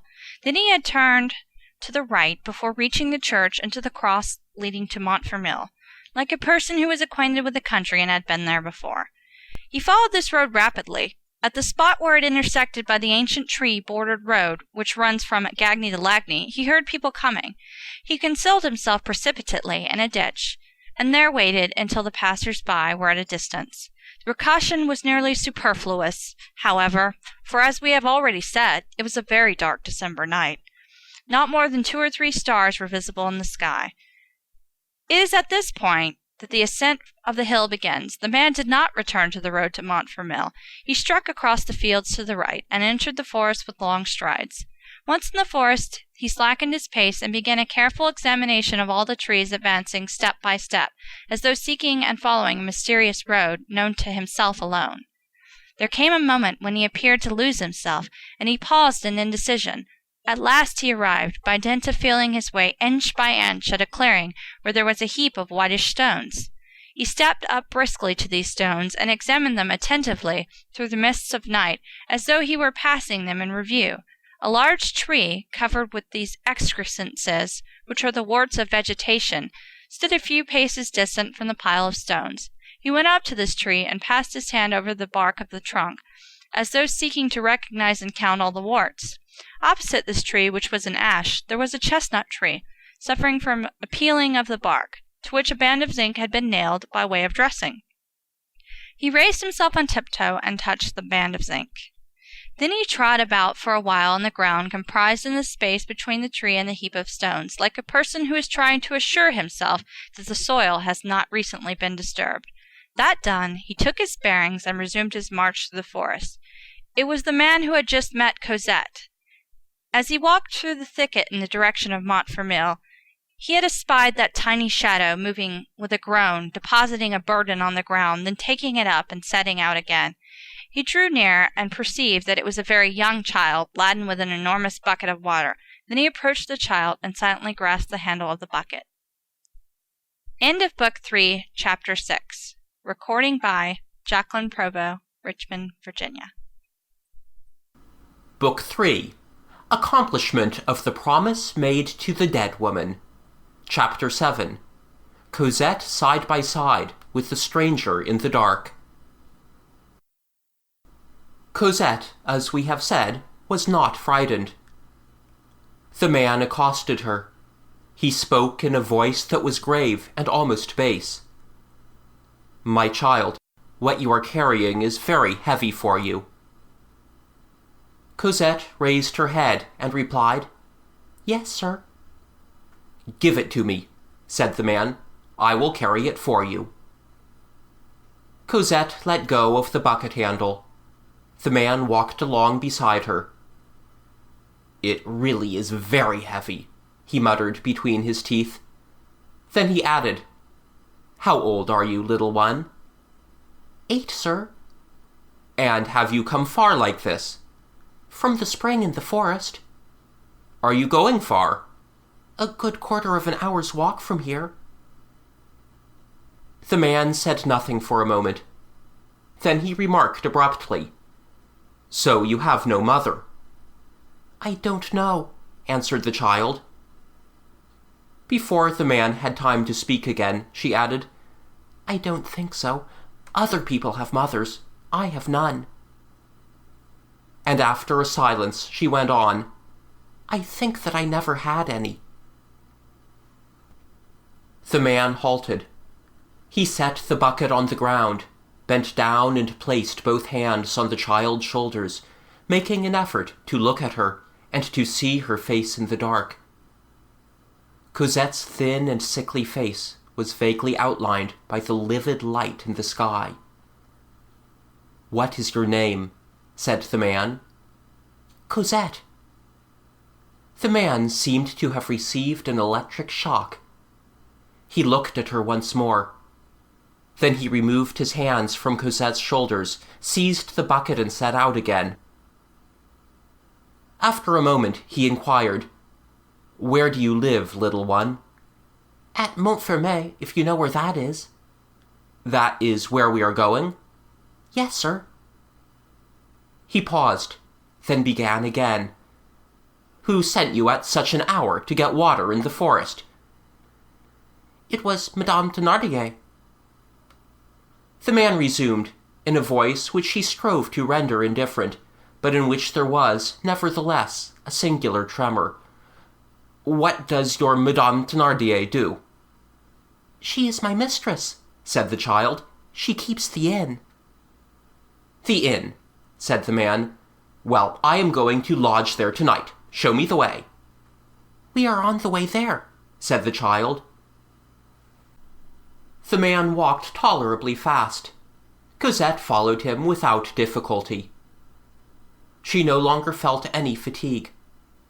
From time to time she raised her eyes towards the man with a sort of tranquillity and an indescribable confidence. She had never been taught to turn to Providence and to pray. Nevertheless, she felt within her something which resembled hope and joy, and which mounted towards heaven. Several minutes elapsed. The man resumed. "Is there no servant in Madame Thenardier's house?" "No, sir." "Are you alone there?" "Yes, sir." Another pause ensued. Cosette lifted up her voice. "That is to say, there are 2 little girls." "What little girls?" "Ponine and Zelma." This was the way the child simplified the romantic names so dear to the female Thenardier. "Who are Ponine and Zelma?" "They are Madame Thenardier's young ladies. Her daughters, as you would say." "And what do those girls do?" "Oh," said the child, "they have beautiful dolls, things with gold in them, all full of affairs. They play, they amuse themselves." "All day long?" "Yes, sir." "And you?" I work." "All day long?" The child raised her great eyes, in which hung a tear, which was not visible because of the darkness, and replied gently, "Yes, sir." After an interval of silence, she went on. "Sometimes, when I have finished my work and they let me, I amuse myself too." "How do you amuse yourself?" "In the best way I can. They let me alone, but I have not many playthings. Ponine and Zelma will not let me play with their dolls. I have only a little lead sword, no longer than that." The child held up her tiny finger. "And it will not cut?" "Yes, sir," said the child. "It cuts salad and the heads of flies." They reached the village. Cosette guided the stranger through the streets. They passed the bake shop, but Cosette did not think of the bread which she had been ordered to fetch. The man had ceased to ply her with questions, and now preserved a gloomy silence. When they had left the church behind them, the man, on perceiving all the open-air booths, asked Cosette, "So there is a fair going on here?" "No, sir, it is Christmas." As they approached the tavern, Cosette timidly touched his arm. "Monsieur?" "What, my child?" "We are quite near the house." "Well?" "Will you let me take my bucket now?" "Why?" "If Madame sees that someone has carried it for me, she will beat me." The man handed her the bucket. An instant later, they were at the tavern door. End of Book 3, Chapter 7. Book 3, in the year 1817. Chapter 8. the unpleasantness of receiving into one's house a poor man who may be a rich man. Cosette could not refrain from casting a sidelong glance at the big doll, which was still displayed at the toy merchant's. Then she knocked. The door opened. The Thénardier appeared with a candle in her hand.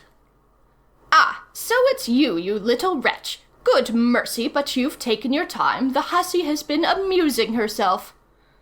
"Madame," said Cosette, trembling all over, "here's a gentleman who wants a lodging."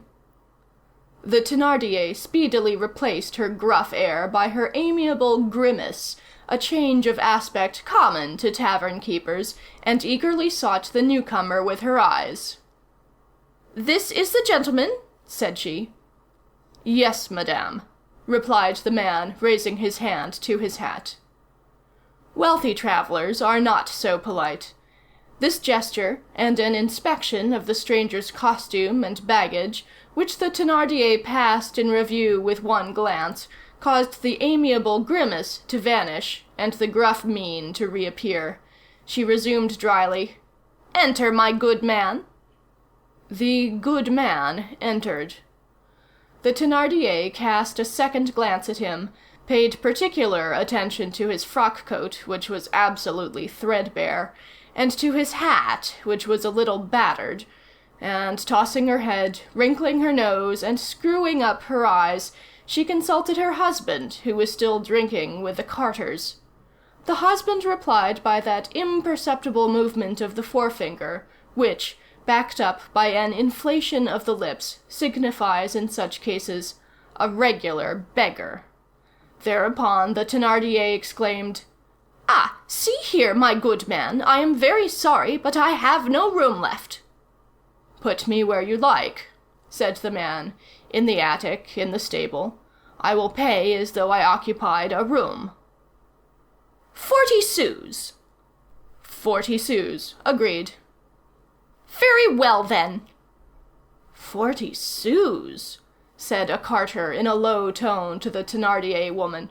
"Why, the charge is only 20 sous." "It is 40 in his case," retorted the Thénardier in the same tone. "I don't lodge poor folks for less." "That's true," added her husband gently. "It ruins a house to have such people in it." In the meantime, the man, laying his bundle and his cudgel on a bench, had seated himself at a table, on which Cosette made haste to place a bottle of wine and a glass. The merchant who had demanded the bucket of water took it to his horse himself. Cosette resumed her place under the kitchen table and her knitting. The man, who had barely moistened his lips in the wine which he had poured out for himself, observed the child with peculiar attention. Cosette was ugly. If she had been happy, she might have been pretty. We have already given a sketch of that sombre little figure. Cosette was thin and pale. She was nearly 8 years old, but she seemed to be hardly 6. Her large eyes, sunken in a sort of shadow, were almost put out with weeping. The corners of her mouth had that curve of habitual anguish which is seen in condemned persons and desperately sick people. Her hands were, as her mother had divined, ruined with chilblains. The fire which illuminated her at that moment brought into relief all the angles of her bones, and rendered her thinness frightfully apparent. As she was always shivering, she had acquired the habit of pressing her knees one against the other. Her entire clothing was but a rag which would have inspired pity in summer, and which inspired horror in winter. All she had on was hole-ridden linen, not a scrap of woolen. Her skin was visible here and there, and everywhere black and blue spots could be descried, which marked the places where the Thénardier woman had touched her. Her naked legs were thin and red. The hollows in her neck were enough to make one weep. This child's whole person, her mien, her attitude, the sound of her voice, the intervals which she allowed to elapse between one word and the next, Her glance, her silence, her slightest gesture expressed and betrayed one sole idea: fear. Fear was diffused all over her. She was covered with it, so to speak. Fear drew her elbows close to her hips, withdrew her heels under her petticoat, made her occupy as little space as possible, allowed her only the breath that was absolutely necessary, and had become what might be called the habit of her body, admitting of no possible variation except an increase. In the depths of her eyes there was an astonished nook where terror lurked. Her fear was such that on her arrival, wet as she was, Cosette did not dare to approach the fire and dry herself, but sat silently down to her work again. The expression in the glance of that child of 8 years was habitually so gloomy, and at times so tragic, that it seemed at certain moments as though she were on the verge of becoming an idiot or a demon. As we have stated, she had never known what it is to pray. She had never set foot in a church. "Have I the time?" said the Thénardier. The man in the yellow coat never took his eyes from Cosette. All at once the Thénardier exclaimed, "By the way, where's that bread?" Cosette, according to her custom whenever the Thénardier uplifted her voice, emerged with great haste from beneath the table. She had completely forgotten the bread. She had recourse to the expedient of children who live in a constant state of fear. She lied. "Madame, the baker's shop was shut." "You should have knocked." "I did knock, madame." "Well?" "He did not open the door." "I'll find out tomorrow whether that is true," said the Thénardier, "and if you are telling me a lie, I'll lead you a pretty dance. In the meantime, give me back my 15-sou piece." Cosette plunged her hand into the pocket of her apron and turned green. The 15-sou piece was not there. "Ah, come now," said Madame Thénardier. "Did you hear me?" Cosette turned her pocket inside out. There was nothing in it. What could have become of that money? The unhappy little creature could not find a word to say. She was petrified. "Have you lost that 15-sou piece?" screamed the Thénardier hoarsely. "Or do you want to rob me of it?" At the same time, she stretched out her arm towards the cat-o'-nine-tails which hung on a nail in the chimney corner. This formidable gesture restored to Cosette sufficient strength to shriek, "Mercy, madame, madame, I will not do so any more." The Thénardier took down the whip. In the meantime, the man in the yellow coat had been fumbling in the fob of his waistcoat, without anyone having noticed his movements. Besides, the other travellers were drinking or playing cards, and were not paying attention to anything. Cosette contracted herself into a ball, with anguish, within the angle of the chimney, endeavouring to gather up and conceal her poor half-nude limbs. The Thénardier raised her arm. "Pardon me, madame," said the man, "but just now I caught sight of something which had fallen from this little one's apron pocket and rolled aside. Perhaps this is it." At the same time he bent down and seemed to be searching on the floor for a moment. "Exactly, here it is," he went on, straightening himself up. And he held out a silver coin to the Thénardier. "Yes, that's it," said she. It was not it, for it was a 20-sou piece. But the Thénardier found it to her advantage. She put the coin in her pocket, and confined herself to casting a fierce glance at the child, accompanied with the remark, "Don't let this ever happen again." Cosette returned to what the Thénardier called her kennel, and her large eyes, which were riveted on the traveller, began to take on an expression such as they had never worn before. Thus far it was only an innocent amazement, but a sort of stupefied confidence was mingled with it. "By the way, would you like some supper?" the Thénardier inquired of the traveller. He made no reply. He appeared to be absorbed in thought. "What sort of a man is that?" she muttered between her teeth. "He's some frightfully poor wretch. He hasn't a sou to pay for a supper. Will he even pay me for his lodging? It's very lucky, all the same, that it did not occur to him to steal the money that was on the floor." In the meantime, a door had opened, and Éponine and Azelma entered. They were two really pretty little girls, more bourgeois than peasant in looks, and very charming. The one with shining chestnut tresses, the other with long black braids hanging down her back, both vivacious, neat, plump, rosy, and healthy, and a delight to the eye. They were warmly clad, but with so much maternal art that the thickness of the stuffs did not detract from the coquetry of arrangement. There was a hint of winter, though the springtime was not wholly effaced. Light emanated from these two little beings. Besides this, they were on the throne. In their toilettes, in their gaiety, in the noise which they made, there was sovereignty. When they entered, the Thénardier said to them in a grumbling tone which was full of adoration, "Ah, there you are, you children!"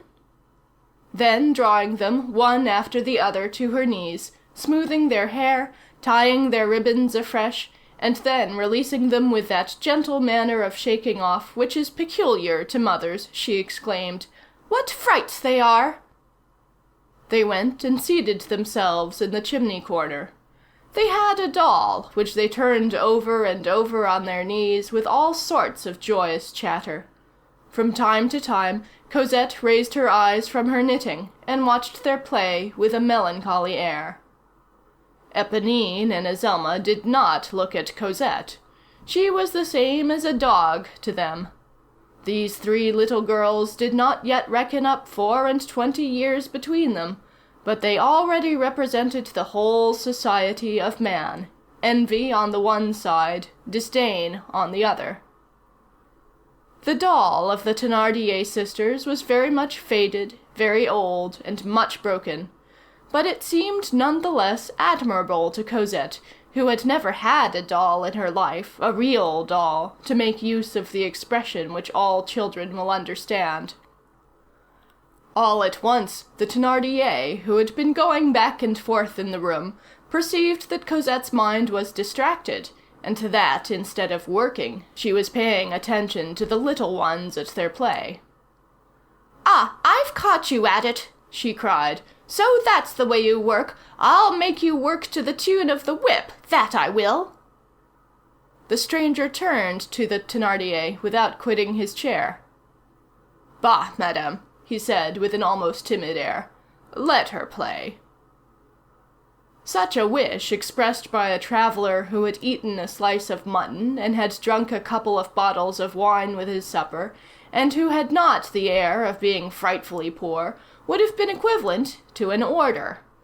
But that a man with such a hat should permit himself such a desire, and that a man with such a coat should permit himself to have a will, was something which Madame Thénardier did not intend to tolerate. She retorted with acrimony, "She must work since she eats. I don't feed her to do nothing." "What is she making?" went on the stranger, in a gentle voice which contrasted strangely with his beggarly garments and his porter's shoulders. The Thénardier deigned to reply, "Stockings, if you please. Stockings for my little girls, who have none, so to speak, and who are absolutely barefoot just now." The man looked at Cosette's poor little red feet, and continued, "When will she have finished this pair of stockings?" "She has at least 3 or 4 good days' work on them still, the lazy creature." "And how much will that pair of stockings be worth when she has finished them?" The Thénardier cast a glance of disdain on him. 30 sous at least." "Will you sell them for 5 francs?" went on the man. "Good heavens!" exclaimed a carter who was listening with a loud laugh. 5 francs, the deuce, I should think so. 5 balls. Thénardier thought it time to strike in. "Yes, sir, if such is your fancy, you will be allowed to have that pair of stockings for 5 francs. We can refuse nothing to travelers." "You must pay on the spot," said the Thénardier in her curt and peremptory fashion. "I will buy that pair of stockings," replied the man, "and," he added, drawing a 5-franc piece from his pocket and laying it on the table, "I will pay for them." Then he turned to Cosette. "Now I own your work. Play, my child." The carter was so much touched by the 5-franc piece that he abandoned his glass and hastened up. "But it's true!" he cried, examining it. "A real hind wheel, and not counterfeit." Thénardier approached and silently put the coin in his pocket. The Thénardier had no reply to make. She bit her lips, and her face assumed an expression of hatred. In the meantime, Cosette was trembling. She ventured to ask, "Is it true, madame? May I play?" "Play!" said the Thénardier in a terrible voice. "Thanks, madame," said Cosette. And while her mouth thanked the Thénardier, her whole little soul thanked the traveller. Thénardier had resumed his drinking.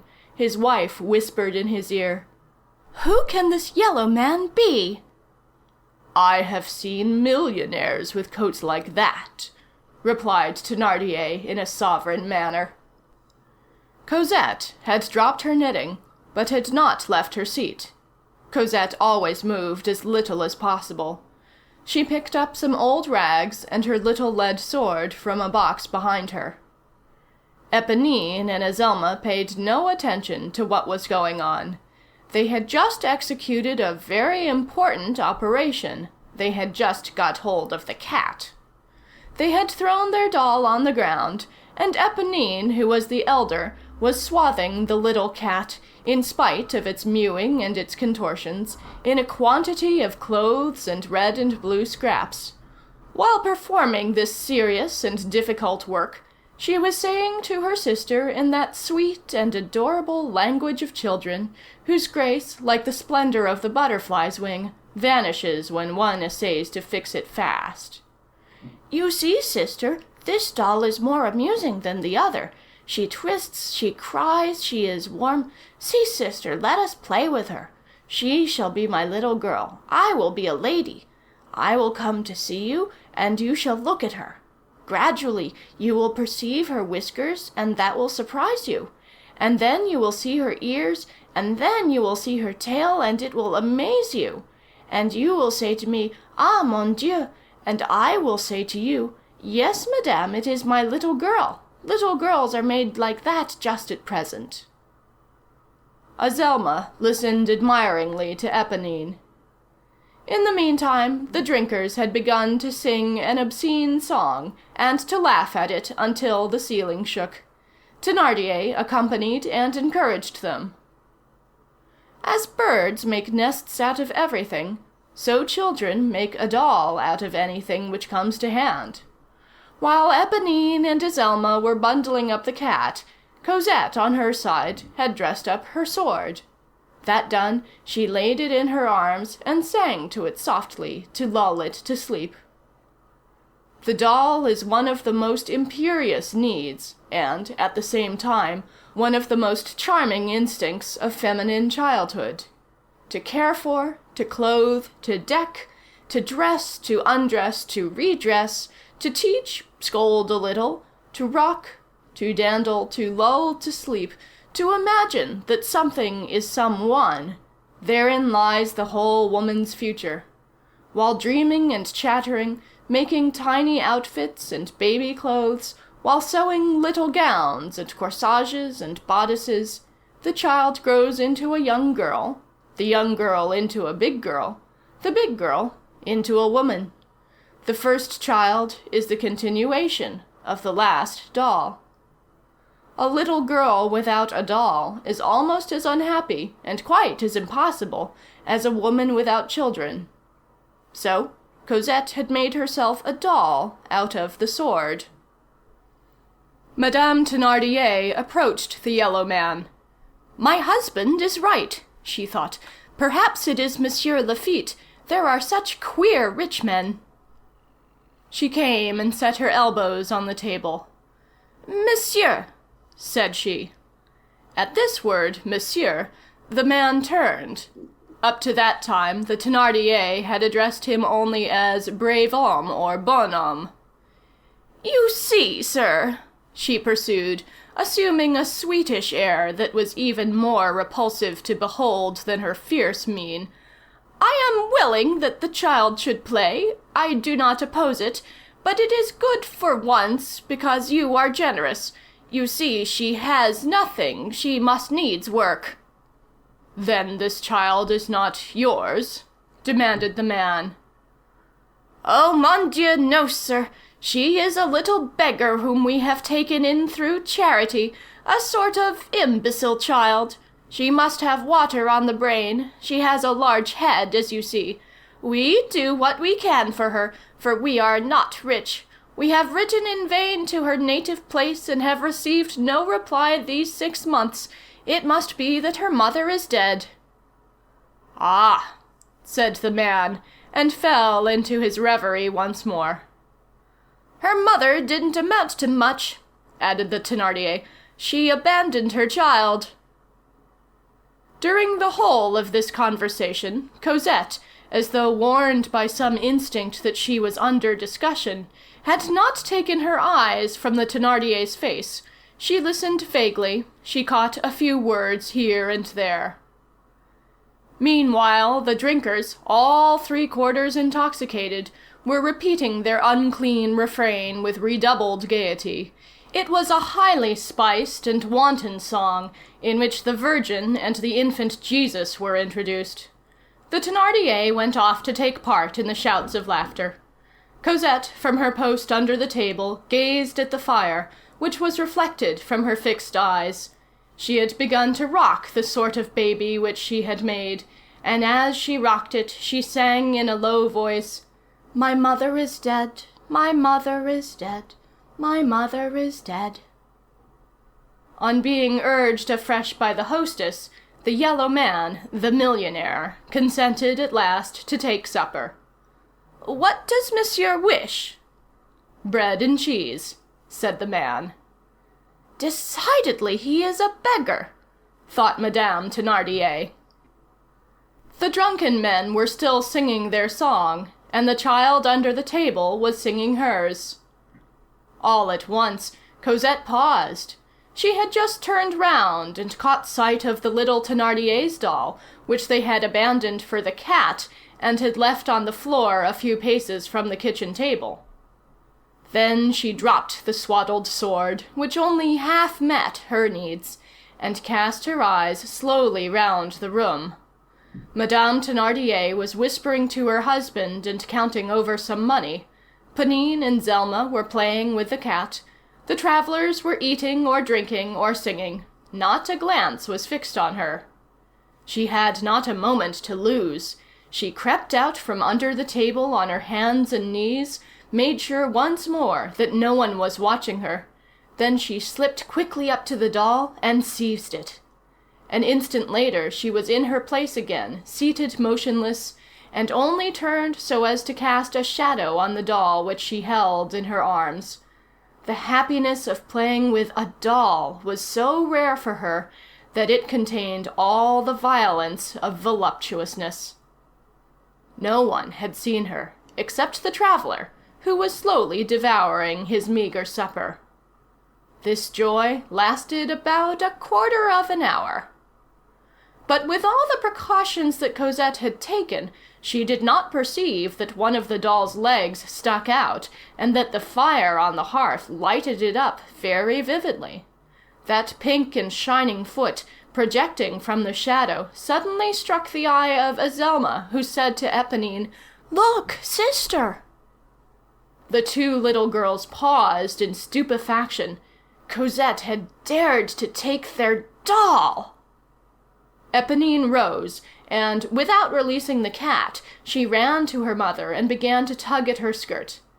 "Let me alone," said her mother. "What do you want?" "Mother," said the child, "look there." and she pointed to Cosette. Cosette, absorbed in the ecstasies of possession, no longer saw or heard anything.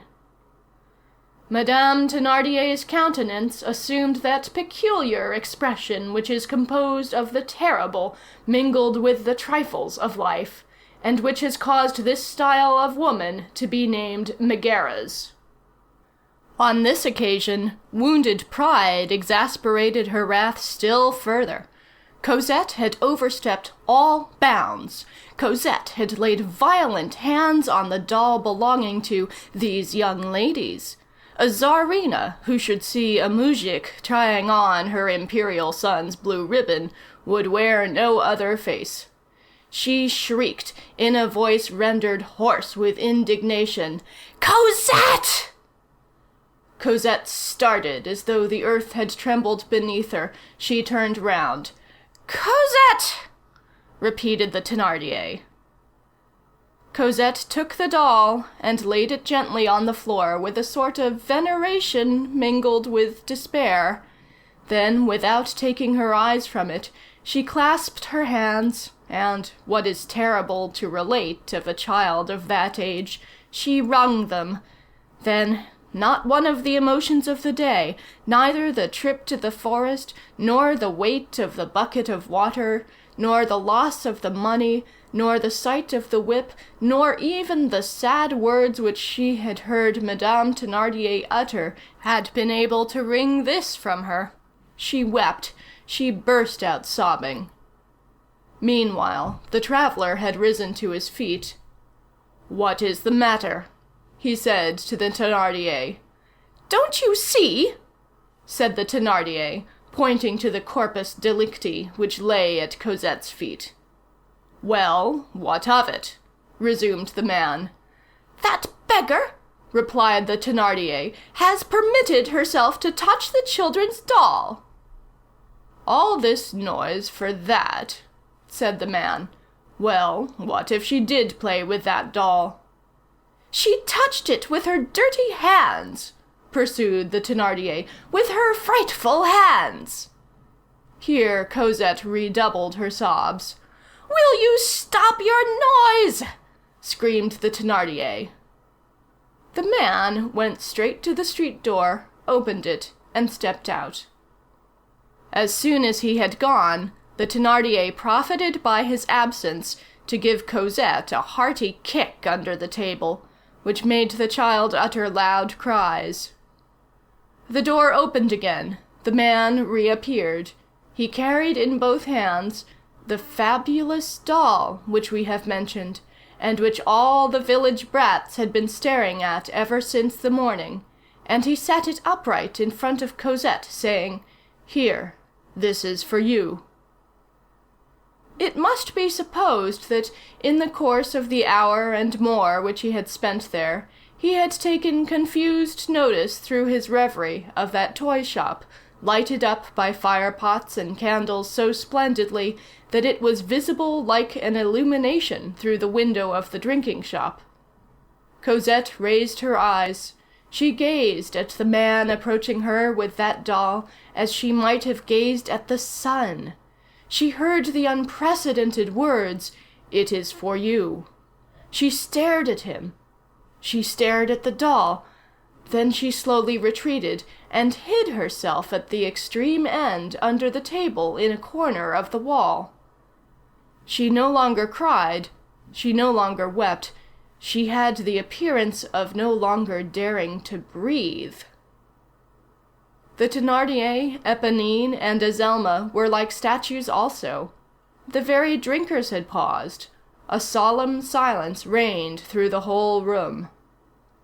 Madame Thénardier, petrified and mute, recommenced her conjectures. "Who is that old fellow? Is he a poor man? Is he a millionaire? Perhaps he is both, that is to say, a thief." The face of the male Thénardier presented that expressive fold which accentuates the human countenance whenever the dominant instinct appears there in all its bestial force. The tavern-keeper stared alternately at the doll and at the traveller. He seemed to be scenting out the man, as he would have scented out a bag of money. This did not last longer than the space of a flash of lightning. He stepped up to his wife and said to her in a low voice, "That machine costs at least 30 francs. No nonsense. Down on your belly before that man." Gross natures have this in common with naive natures, that they possess no transition state. "Well, Cosette," said the Thénardier, in a voice that strove to be sweet, and which was composed of the bitter honey of malicious women, "aren't you going to take your doll?" Cosette ventured to emerge from her hole. "The gentleman has given you a doll, my little Cosette," said Thénardier with a caressing air. "Take it, it is yours."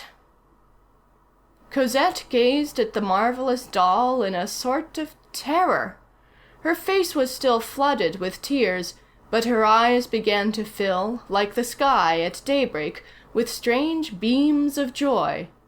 What she felt at that moment was a little like what she would have felt if she had been abruptly told, "Little one, you are the Queen of France." It seemed to her that if she touched that doll, lightning would dart from it. This was true up to a certain point, for she said to herself that the Thénardier would scold and beat her. Nevertheless, the attraction carried the day. She ended by drawing near and murmuring timidly as she turned towards Madame Thénardier, "May I, madame?" No words can render that air, at once despairing, terrified, and ecstatic. "Pardi!" cried the Thénardier. "It is yours. The gentleman has given it to you." "Truly, sir," said Cosette, "is it true? Is the lady mine?" The stranger's eyes seemed to be full of tears. He appeared to have reached that point of emotion where a man does not speak for fear lest he should weep. He nodded to Cosette and placed the lady's hand in her tiny hand. Cosette hastily withdrew her hand, as though that of the lady scorched her, and began to stare at the floor. We are forced to add that at that moment she stuck out her tongue immoderately. All at once she wheeled round and seized the doll in a transport. "I shall call her Catherine," she said. It was an odd moment when Cosette's rags met and clasped the ribbons and fresh pink muslins of the doll. "Madame," she resumed, "may I put her on a chair?" "Yes, my child," replied the Thénardier. It was now the turn of Éponine and Azelma to gaze at Cosette with envy. Cosette placed Catherine on a chair, then seated herself on the floor in front of her, and remained motionless, without uttering a word, in an attitude of contemplation. "Play, Cosette," said the stranger. "Oh, I am playing," returned the child. This stranger, this unknown individual, who had the air of a visit which Providence was making on Cosette, was the person whom the Thénardier hated worse than anyone in the world at that moment. However, it was necessary to control herself. Habituated as she was to dissimulation through endeavoring to copy her husband in all his actions, these emotions were more than she could endure. She made haste to send her daughters to bed. Then she asked the man's permission to send Cosette off also, "for she has worked hard all day," she added with a maternal air. Cosette went off to bed, carrying Catherine in her arms. From time to time the Thénardier went to the other end of the room, where her husband was, to relieve her soul, as she said. She exchanged with her husband words which were all the more furious because she dared not utter them aloud. "Old beast! What has he got in his belly to come and upset us in this manner? To want that little monster to play, to give away 40-franc dolls to a jade that I would sell for 40 sous, so I would. A little more, and he will be saying Your Majesty to her, as though to the Duchess de Berry. Is there any sense in it? Is he mad, then, that mysterious old fellow?"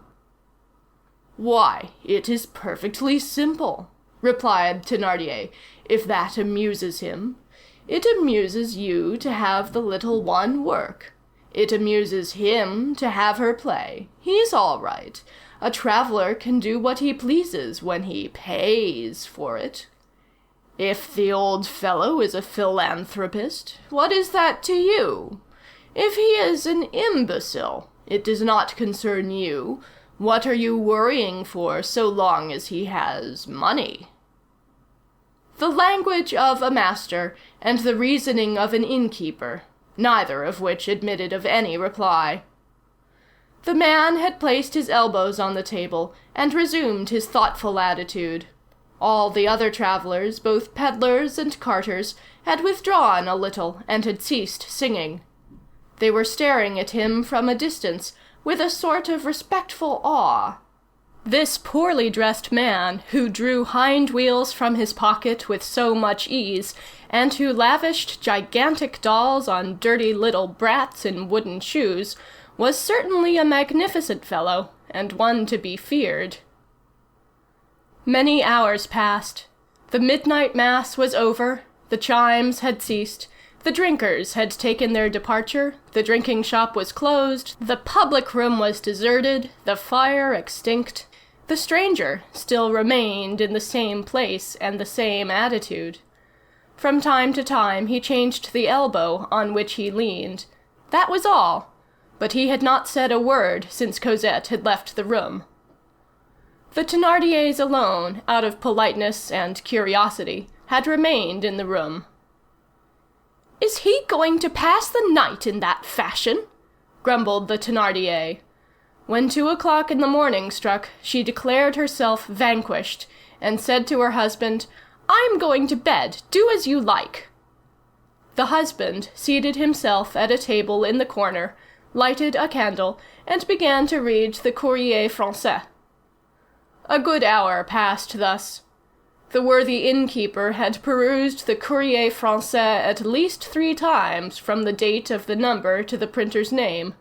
The stranger did not stir. Thénardier fidgeted, coughed, spit, blew his nose, and creaked his chair. Not a movement on the man's part. "Is he asleep?" thought Thénardier. The man was not asleep, but nothing could arouse him. At last Thénardier took off his cap, stepped gently up to him, and ventured to say, "Is not monsieur going to his repose?" Not going to bed would have seemed to him excessive and familiar. To repose smacked of luxury and respect. These words possess the mysterious and admirable property of swelling the bill on the following day. A chamber where one sleeps costs 20 sous. A chamber in which one reposes costs 20 francs. "Well," said the stranger, "you are right. Where is your stable?" "Sir," exclaimed Thénardier with a smile, "I will conduct you, sir." He took the candle, the man picked up his bundle and cudgel, and Thénardier conducted him to a chamber on the first floor, which was of rare splendor, all furnished in mahogany, with a low bedstead, curtained with red calico. "What is this?" said the traveller. "It is really our bridal chamber," said the tavern-keeper. "My wife and I occupy another. This is only entered 3 or 4 times a year." "I should have liked the stable quite as well," said the man abruptly. Thénardier pretended not to hear this unamiable remark. He lighted 2 perfectly fresh wax candles which figured on the chimney-piece. A very good fire was flickering on the hearth. On the chimney-piece, under a glass globe, stood a woman's headdress in silver wire and orange flowers. "And what is this?" resumed the stranger. "That, sir," said Thénardier, "is my wife's wedding bonnet." The traveller surveyed the object with a glance which seemed to say, "There really was a time, then, when that monster was a maiden." Thénardier lied, however. When he had leased this paltry building for the purpose of converting it into a tavern, he had found this chamber decorated in just this manner, and had purchased the furniture and obtained the orange flowers at second hand, with the idea that this would cast a graceful shadow on his spouse, and would result in what the English call respectability for his house. When the traveller turned round, the host had disappeared. Thénardier had withdrawn discreetly, without venturing to wish him a good night, as he did not wish to treat with disrespectful cordiality a man whom he proposed to fleece royally the following morning. The innkeeper retired to his room. His wife was in bed, but she was not asleep. When she heard her husband's step, she turned over and said to him, "Do you know, I'm going to turn Cosette out of doors tomorrow." Thénardier replied coldly, "How you do go on." They exchanged no further words, and a few moments later their candle was extinguished. As for the traveller, he had deposited his cudgel and his bundle in a corner. The landlord once gone, he threw himself into an armchair, and remained for some time buried in thought.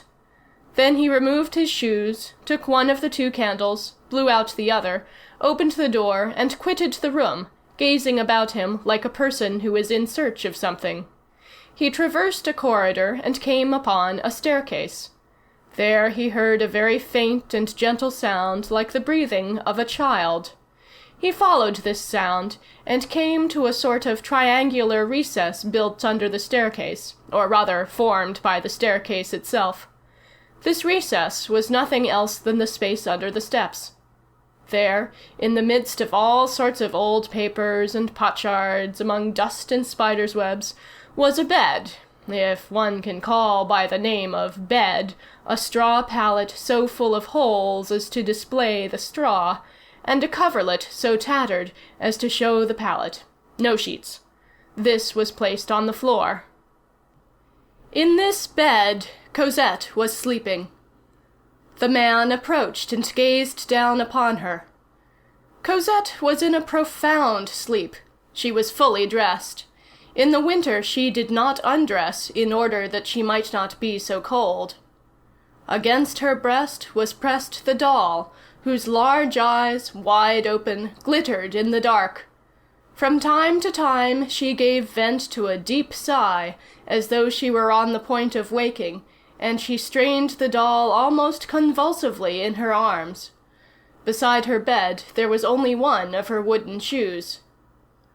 A door which stood open near Cosette's pallet permitted a view of a rather large, dark room. The stranger stepped into it. At the further extremity, through a glass door, he saw two small, very white beds. They belonged to Éponine and Azelma.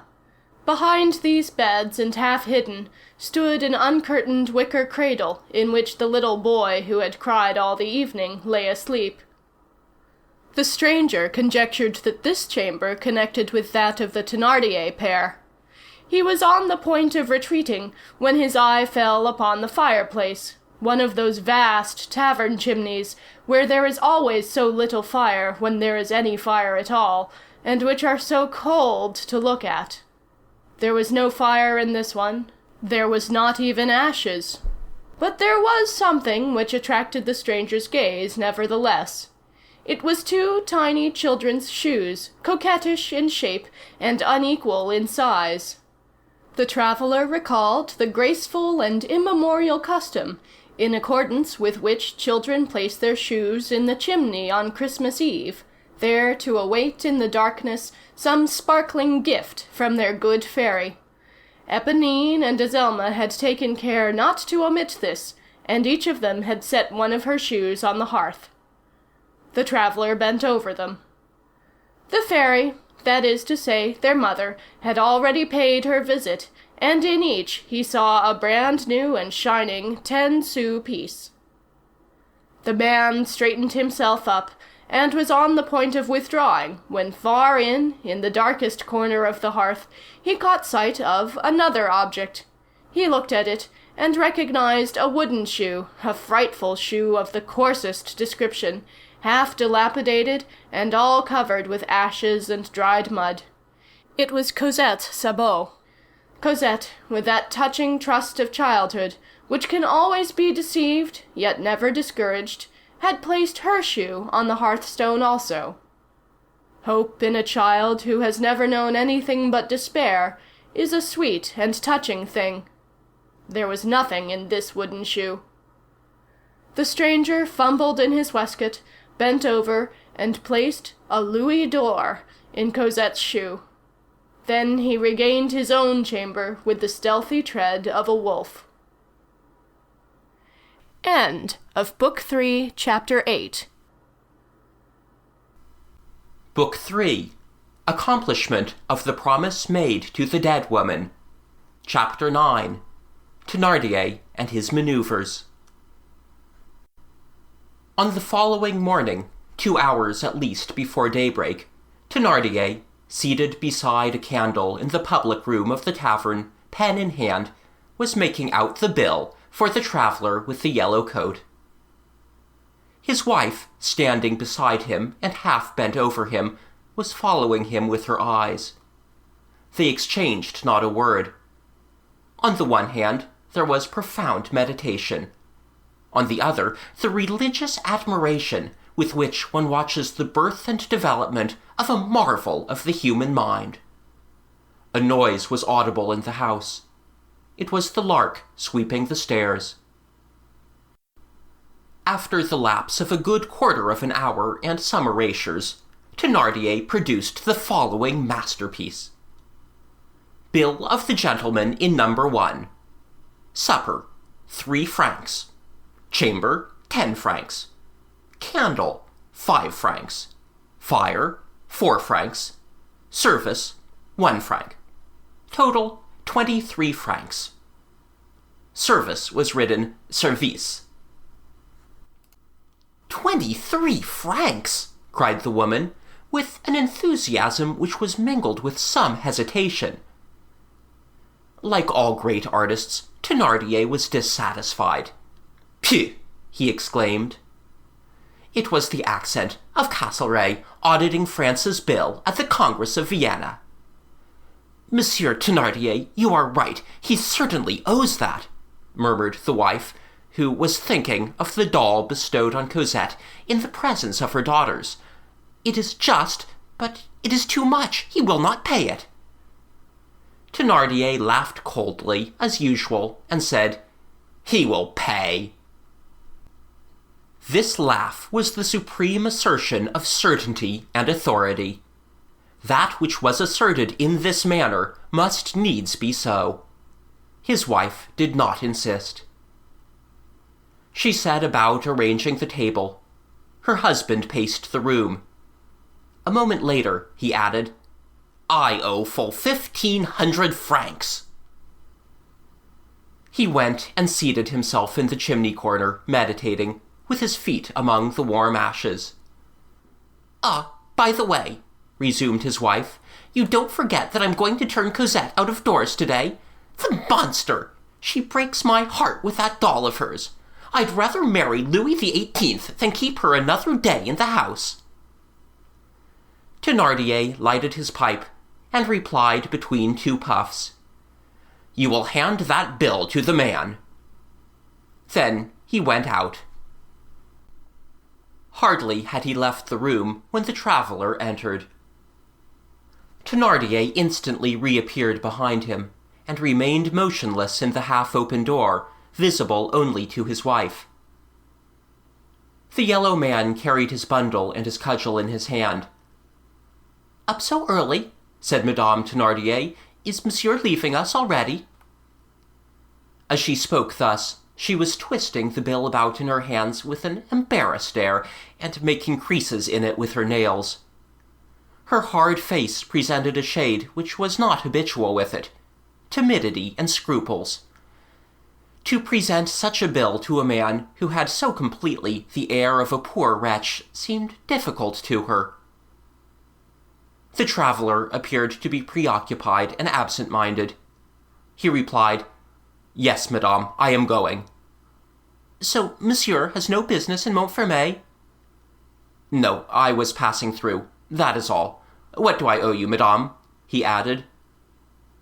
The Thenardier silently handed him the folded bill. The man unfolded the paper and glanced at it, but his thoughts were evidently elsewhere. "Madame," he resumed, "is business good here in Montfermeil?" "So, monsieur," replied the Thenardier, stupefied at not witnessing another sort of explosion. She continued in a dreary and lamentable tone, "Oh, monsieur, times are so hard. And then we have so few bourgeois in the neighborhood. All the people are poor, you see. If we had not, now and then, some rich and generous travelers like monsieur, we should not get along at all. We have so many expenses. Just see, that child is costing us our very eyes." "What child?" "Why, the little one, you know, Cosette. The lark, as she is called hereabouts." "Ah," said the man. She went on. "How stupid these peasants are with their nicknames! She has more the air of a bat than of a lark. You see, sir, we do not ask charity, and we cannot bestow it. We earn nothing, and we have to pay out a great deal. The license, the imposts, the door and window tax, the hundredths. Monsieur is aware that the government demands a terrible deal of money. And then I have my daughters. I have no need to bring up other people's children." The man resumed in that voice which he strove to render indifferent, and which there lingered a tremor. "What if one were to rid you of her?" "Who? Cosette?" "Yes." The landlady's red and violent face brightened up hideously.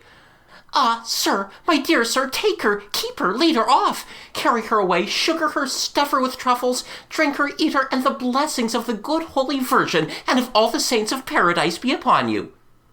"Agreed." "Really? You will take her away?" "I will take her away." "Immediately?" "Immediately. Call the child." "Cosette!" screamed the Thenardier. "In the meantime," pursued the man, "I will pay you what I owe you. How much is it?" He cast a glance on the bill, and could not restrain a start of surprise. 23 francs? He looked at the landlady and repeated, 23 francs? There was in the enunciation of these words, thus repeated, an accent between an exclamation and an interrogation point. The Thenardier had had time to prepare herself for the shock. She replied with assurance, "Good gracious, yes, sir, it is 23 francs." The stranger laid 5 five-franc pieces on the table. "Go and get the child," said he. At that moment, Thenardier advanced to the middle of the room and said, "Monsieur owes 26 sous." 26 sous? Exclaimed his wife. 20 sous for the chamber, resumed Thenardier coldly, and 6 sous for his supper. As for the child, I must discuss that matter a little with the gentleman. Leave us, wife." Madame Thenardier was dazzled, as with the shock caused by unexpected lightning flashes of talent. She was conscious that a great actor was making his entrance on the stage, uttered not a word in reply, and left the room. As soon as they were alone, Thenardier offered the traveller a chair. The traveller seated himself. Thenardier remained standing, and his voice assumed a singular expression of good fellowship and simplicity. "Sir," said he, "what I have to say to you is this, that I adore that child." The stranger gazed intently at him. "What child?" Thenardier continued, "How strange it is, one grows attached. What money is that? Take back your 100-sou piece. I adore the child." "Whom do you mean?" demanded the stranger. "Eh, Our little Cosette. Are you not intending to take her away from us? Well, I speak frankly. As true as you are an honest man, I will not consent to it. I shall miss that child. I saw her first when she was a tiny thing. It is true that she costs us money. It is true that she has her faults. It is true that we are not rich. It is true that I have paid out over 400 francs for drugs for just one of her illnesses. But one must do something for the good God's sake. She has neither father nor mother. I have brought her up. I have bread enough for her and for myself. In truth, I think a great deal of that child. You understand, one conceives an affection for a person. I am a good sort of a beast, I am. I do not reason. I love that little girl. My wife is quick-tempered, but she loves her also. You see, she is just the same as our own child. I want to keep her to babble about the house. The stranger kept his eye intently fixed on Thenardier. The latter continued, "Excuse me, sir, but one does not give away one's child to a passer-by like that. I am right, am I not? Still, I don't say. You are rich. You have the air of a very good man. If it were for her happiness... But one must find out that. You understand. Suppose that I were to let her go and to sacrifice myself. I should like to know what becomes of her. I should not wish to lose sight of her. I should like to know with whom she is living, so that I could go to see her from time to time, so that she may know that her good foster father is alive, that he is watching over her. In short, there are things which are not possible. I do not even know your name. If you were to take her away, I should say, 'Well, and the lark, what has become of her?' One must at least see some petty scrap of paper, some trifle in the way of a passport, you know." The stranger, still surveying him with that gaze which penetrates, as the saying goes, to the very depths of the conscience, replied in a grave, firm voice, "Monsieur Thenardier, one does not require a passport to travel 5 leagues from Paris. If I take Cosette away, I shall take her away, and that is the end of the matter. You will not know my name. You will not know my residence. You will not know where she is. And my intention is that she shall never set eyes on you again so long as she lives. I break the thread which binds her foot, and she departs. Does that suit you? Yes or no?" Since geniuses, like demons, recognize the presence of a superior god by certain signs, Thenardier comprehended that he had to deal with a very strong person. It was like an intuition. He comprehended it with his clear and sagacious promptitude. While drinking with the Carters, smoking and singing coarse songs on the preceding evening, he had devoted the whole of the time to observing the stranger, watching him like a cat, and studying him like a mathematician. He had watched him, both on his own account, for the pleasure of the thing, and through instinct, and had spied upon him as though he had been paid for so doing. Not a movement, not a gesture on the part of the man in the yellow greatcoat had escaped him. Even before the stranger had so clearly manifested his interest in Cosette, Thenardier had divined his purpose.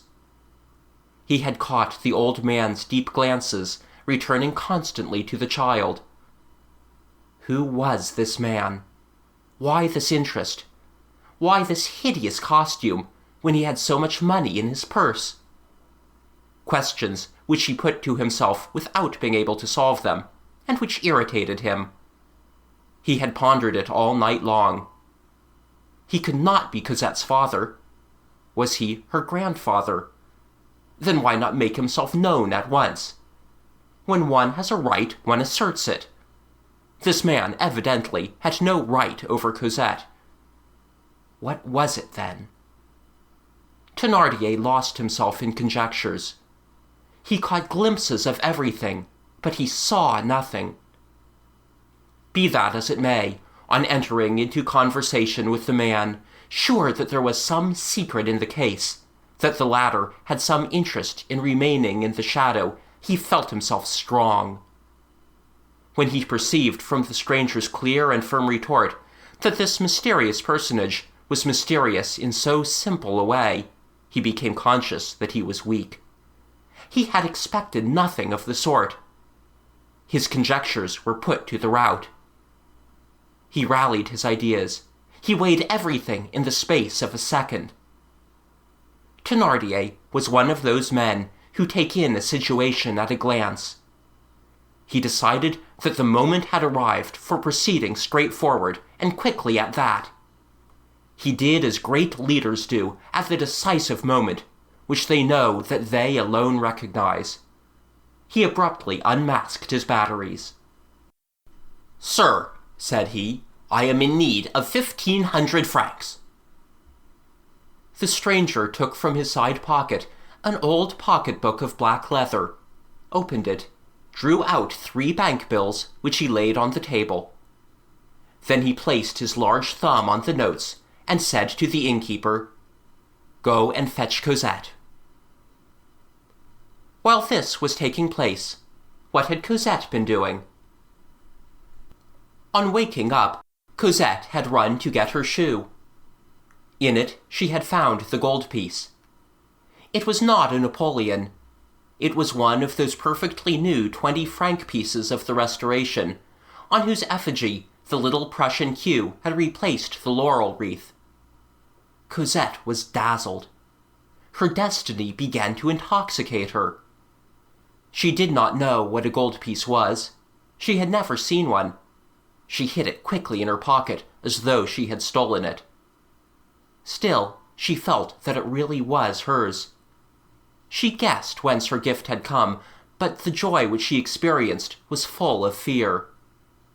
She was happy. Above all, she was stupefied. Such magnificent and beautiful things did not appear real. The doll frightened her. The gold piece frightened her.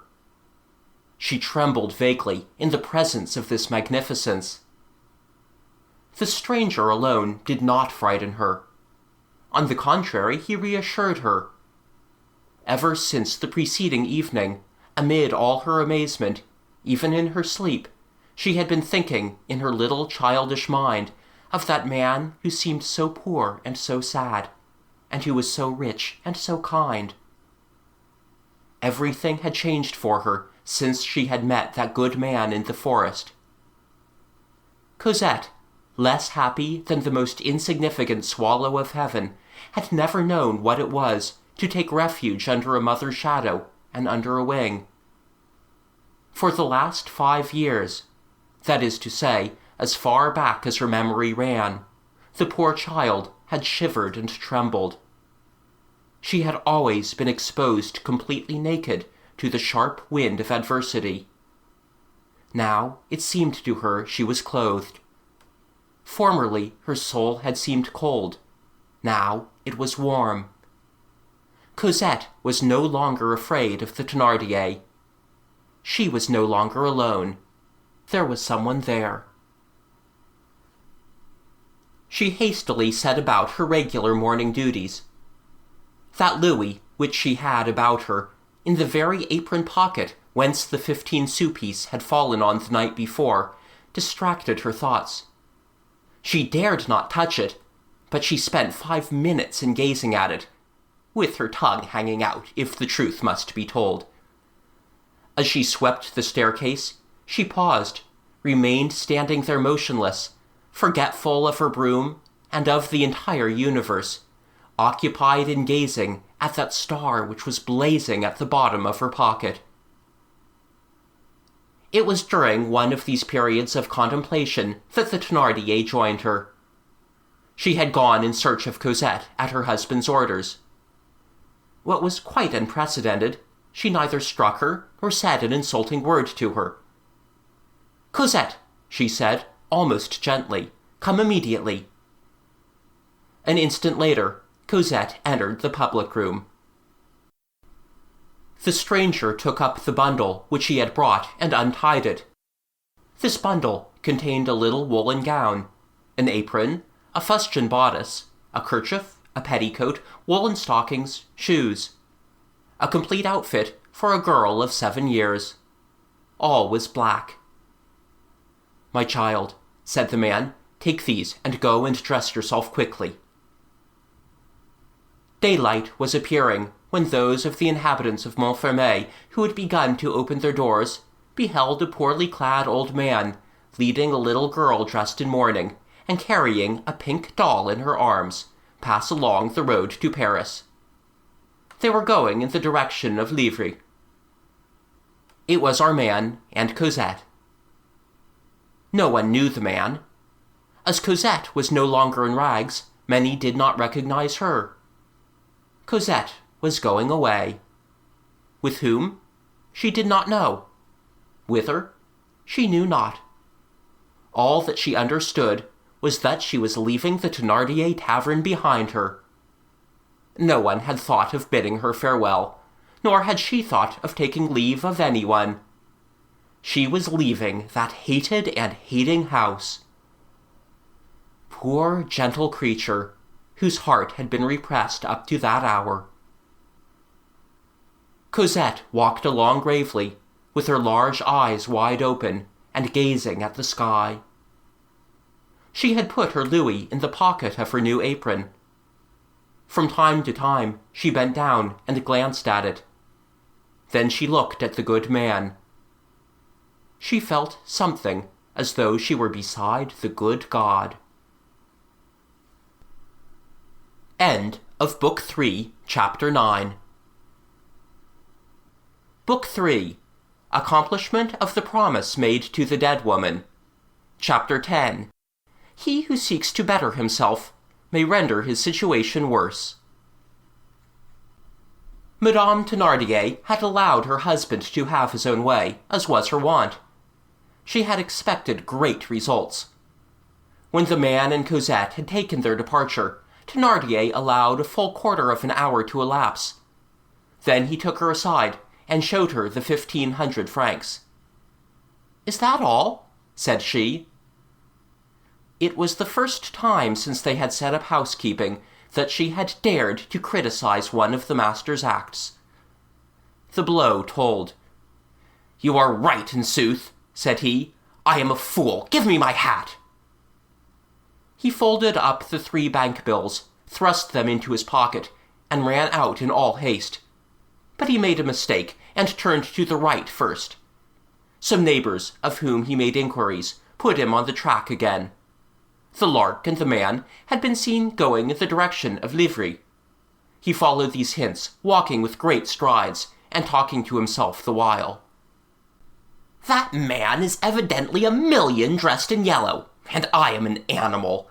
First he gave 20 sous, then 5 francs, then 50 francs, then 1,500 francs, all with equal readiness. He would have given 15,000 francs, but I shall overtake him. And then that bundle of clothes prepared beforehand for the child. All that was singular. Many mysteries lay concealed under it. One does not let mysteries out of one's hand when one has once grasped them. The secrets of the wealthy are sponges of gold. One must know how to subject them to pressure. All these thoughts whirled through his brain. "I am an animal," said he. When one leaves Montfermeil and reaches the turn which the road takes that runs to Livry, it can be seen stretching out before one to a great distance across the plateau. On arriving there, he calculated that he ought to be able to see the old man and the child. He looked as far as his vision reached, and saw nothing. He made fresh inquiries, but he had wasted time. Some passers-by informed him that the man and child of whom he was in search had gone towards the forest in the direction of Gagny. He hastened in that direction. They were far in advance of him, but a child walked slowly, and he walked fast, and then he was well acquainted with the country. All at once he paused and dealt himself a blow on his forehead, like a man who has forgotten some essential point and who is ready to retrace his steps.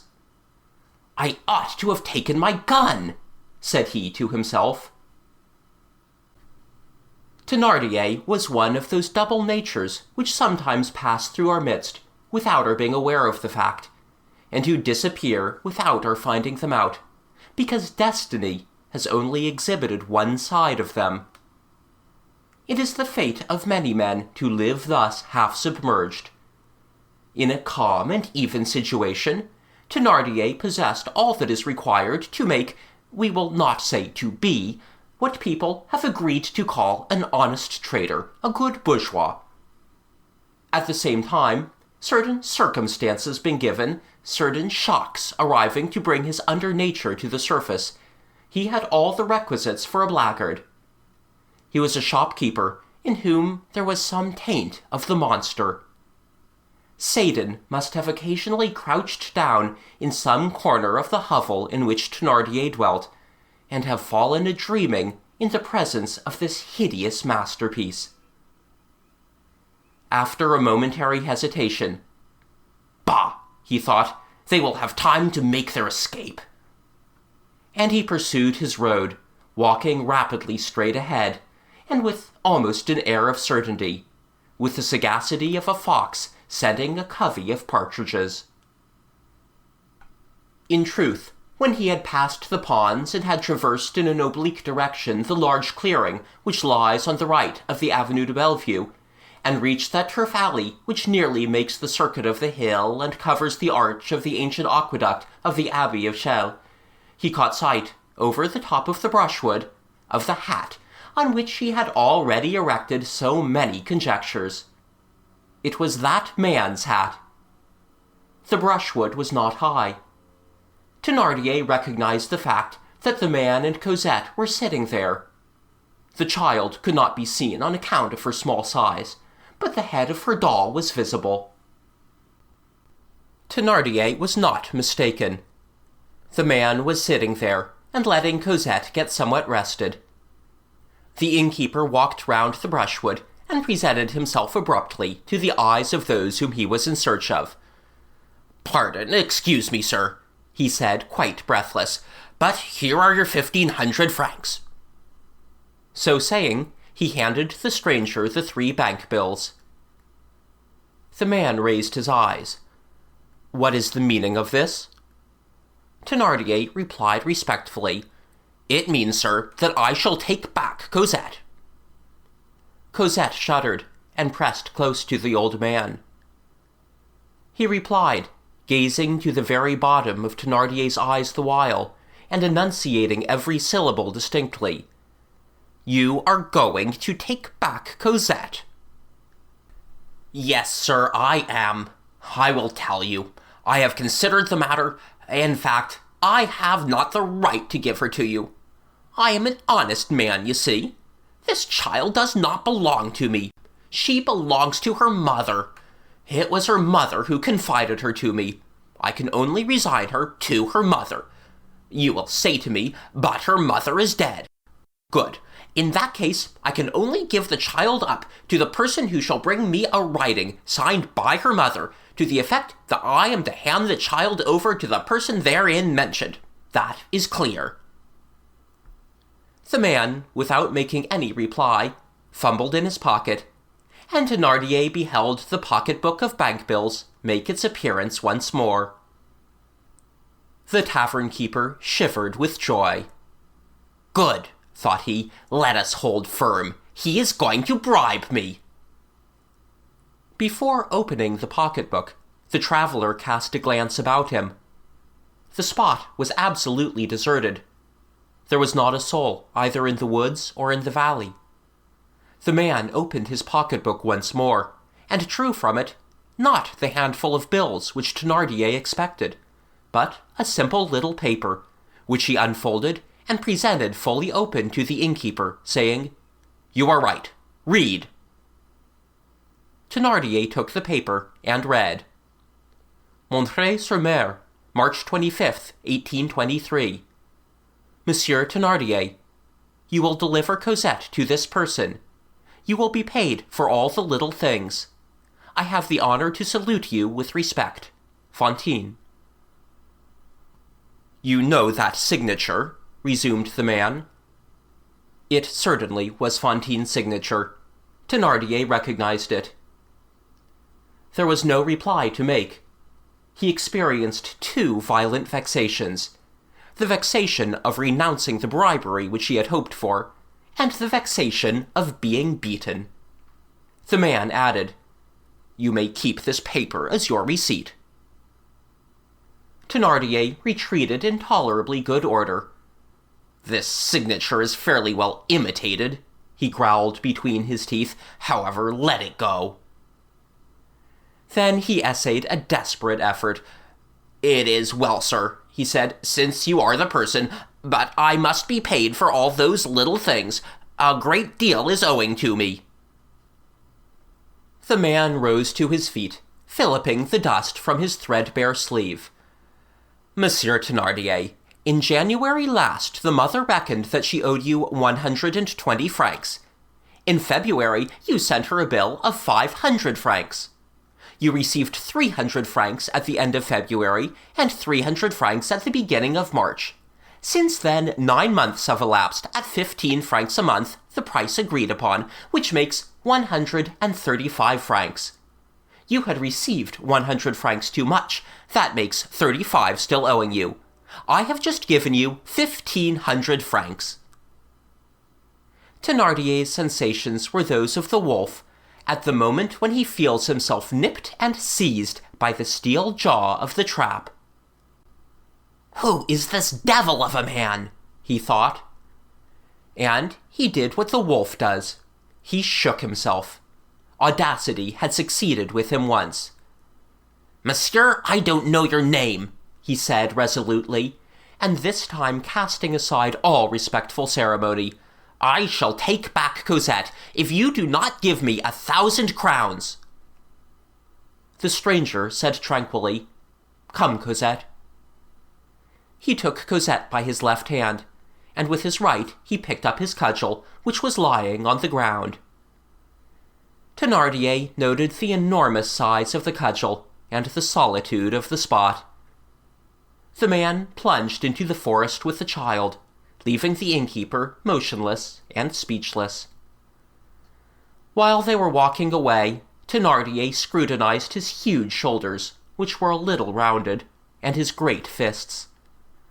Then, bringing his eyes back to his own person, they fell upon his feeble arms and his thin hands. "I really must have been exceedingly stupid not to have thought to bring my gun," he said to himself, "since I was going hunting." However, the innkeeper did not give up.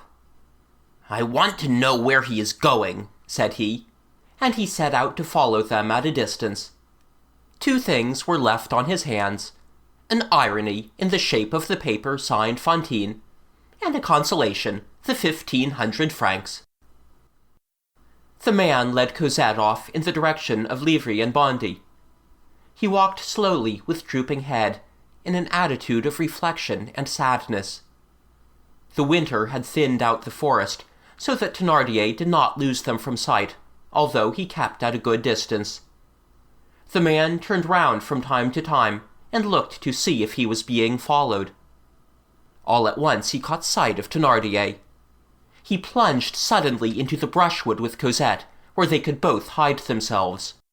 "The deuce!" said Thénardier, and he redoubled his pace. The thickness of the undergrowth forced him to draw nearer to them. When the man had reached the densest part of the thicket, he wheeled round. It was in vain that Thénardier sought to conceal himself in the branches. He could not prevent the man seeing him. The man cast upon him an uneasy glance, then elevated his head and continued his course. The innkeeper set out again in pursuit. Thus they continued for 200 or 300 paces. All at once the man turned round once more. He saw the innkeeper.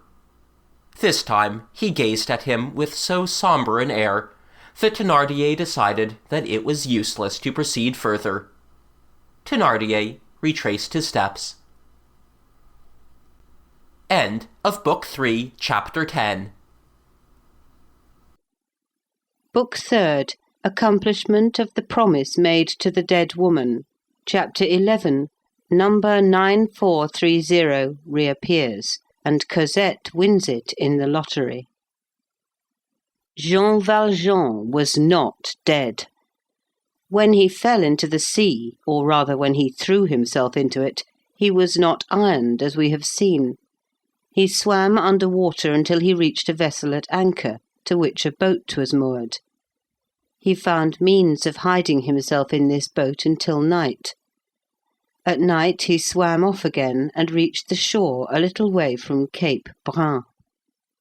There, as he did not lack money, he procured clothing. A small country house in the neighbourhood of Balaguier was at that time the dressing-room of escaped convicts, a lucrative specialty. Then Jean Valjean, like all the sorry fugitives who are seeking to evade the vigilance of the law and social fatality, pursued an obscure and undulating itinerary. He found his first refuge at Prado, near Beausset. Then he directed his course towards Grandvillard, near Briançon, in the Hautes-Alpes. It was a fumbling and uneasy flight, a mole's track whose branchings are untraceable. Later on, some trace of his passage into Ain, in the territory of Civrieux, was discovered. In the Pyrenees, at Accons, at the spot called Grange de Doumec, near the market of Chavailles, and in the environs of Périgueux, at Bruni, canton of La Chapelle-Gonaguet. He reached Paris. We have just seen him at Montfermeil. His first care on arriving in Paris had been to buy mourning clothes for a little girl of from 7 to 8 years of age, then to procure a lodging. That done, he had betaken himself to Montfermeil. It will be remembered that already during his preceding escape he had made a mysterious trip thither, or somewhere in that neighbourhood, of which the law had gathered an inkling. However, he was thought to be dead, and this still further increased the obscurity which had gathered about him. At Paris, one of the journals which chronicled the fact fell into his hands. He felt reassured and almost at peace, as though he had really been dead. On the evening of the day when Jean Valjean rescued Cosette from the claws of the Thenardier, he returned to Paris. He re-entered it at nightfall with the child, by way of the Barrier-Monceau. There he entered a cabriolet, which took him to the esplanade of the Observatoire. There he got out, paid the coachman, took Cosette by the hand, and together they directed their steps through the darkness, through the deserted streets which adjoin the Ourcine and the Glacière, towards the Boulevard de l'Hôpital. The day had been strange and filled with emotions for Cosette. They had eaten some bread and cheese purchased in isolated taverns behind hedges. They had changed carriages frequently. They had travelled short distances on foot. She made no complaint, but she was weary, and Jean Valjean perceived it by the way she dragged more and more on his hand as she walked. He took her on his back. Cosette, without letting go of Catherine, laid her head on Jean Valjean's shoulder, and there fell asleep. End of Book 3rd, Chapter 11, and end of Book 3rd. Recording by Ruth Golding. Book 4th, The Gorbeau Hovel.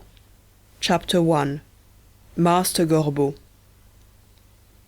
40 years ago, a rambler who had ventured into that unknown country of the Salpêtrière, and who had mounted to the Barrière d'Italie by way of the boulevard, reached a point where it might be said that Paris disappeared.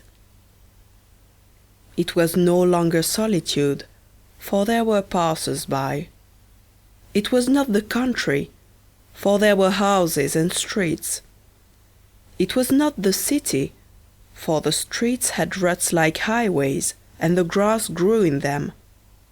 It was not a village, the houses were too lofty. What was it then?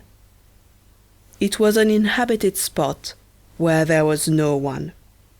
It was a desert place, where there was someone. It was a boulevard of the great city, a street of Paris, more wild at night than the forest, more gloomy by day than a cemetery. It was the old quarter of the Marché aux Chevaux.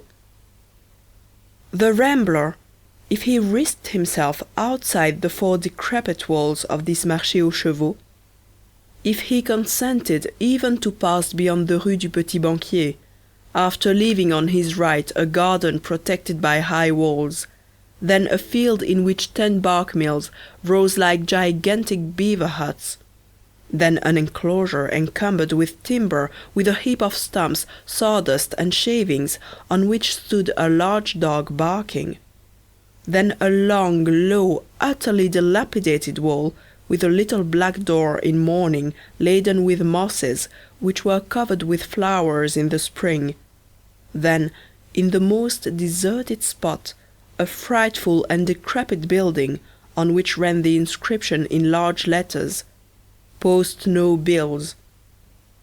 This daring Rambler would have reached little-known latitudes at the corner of the Rue des Vignes Saint-Marcel.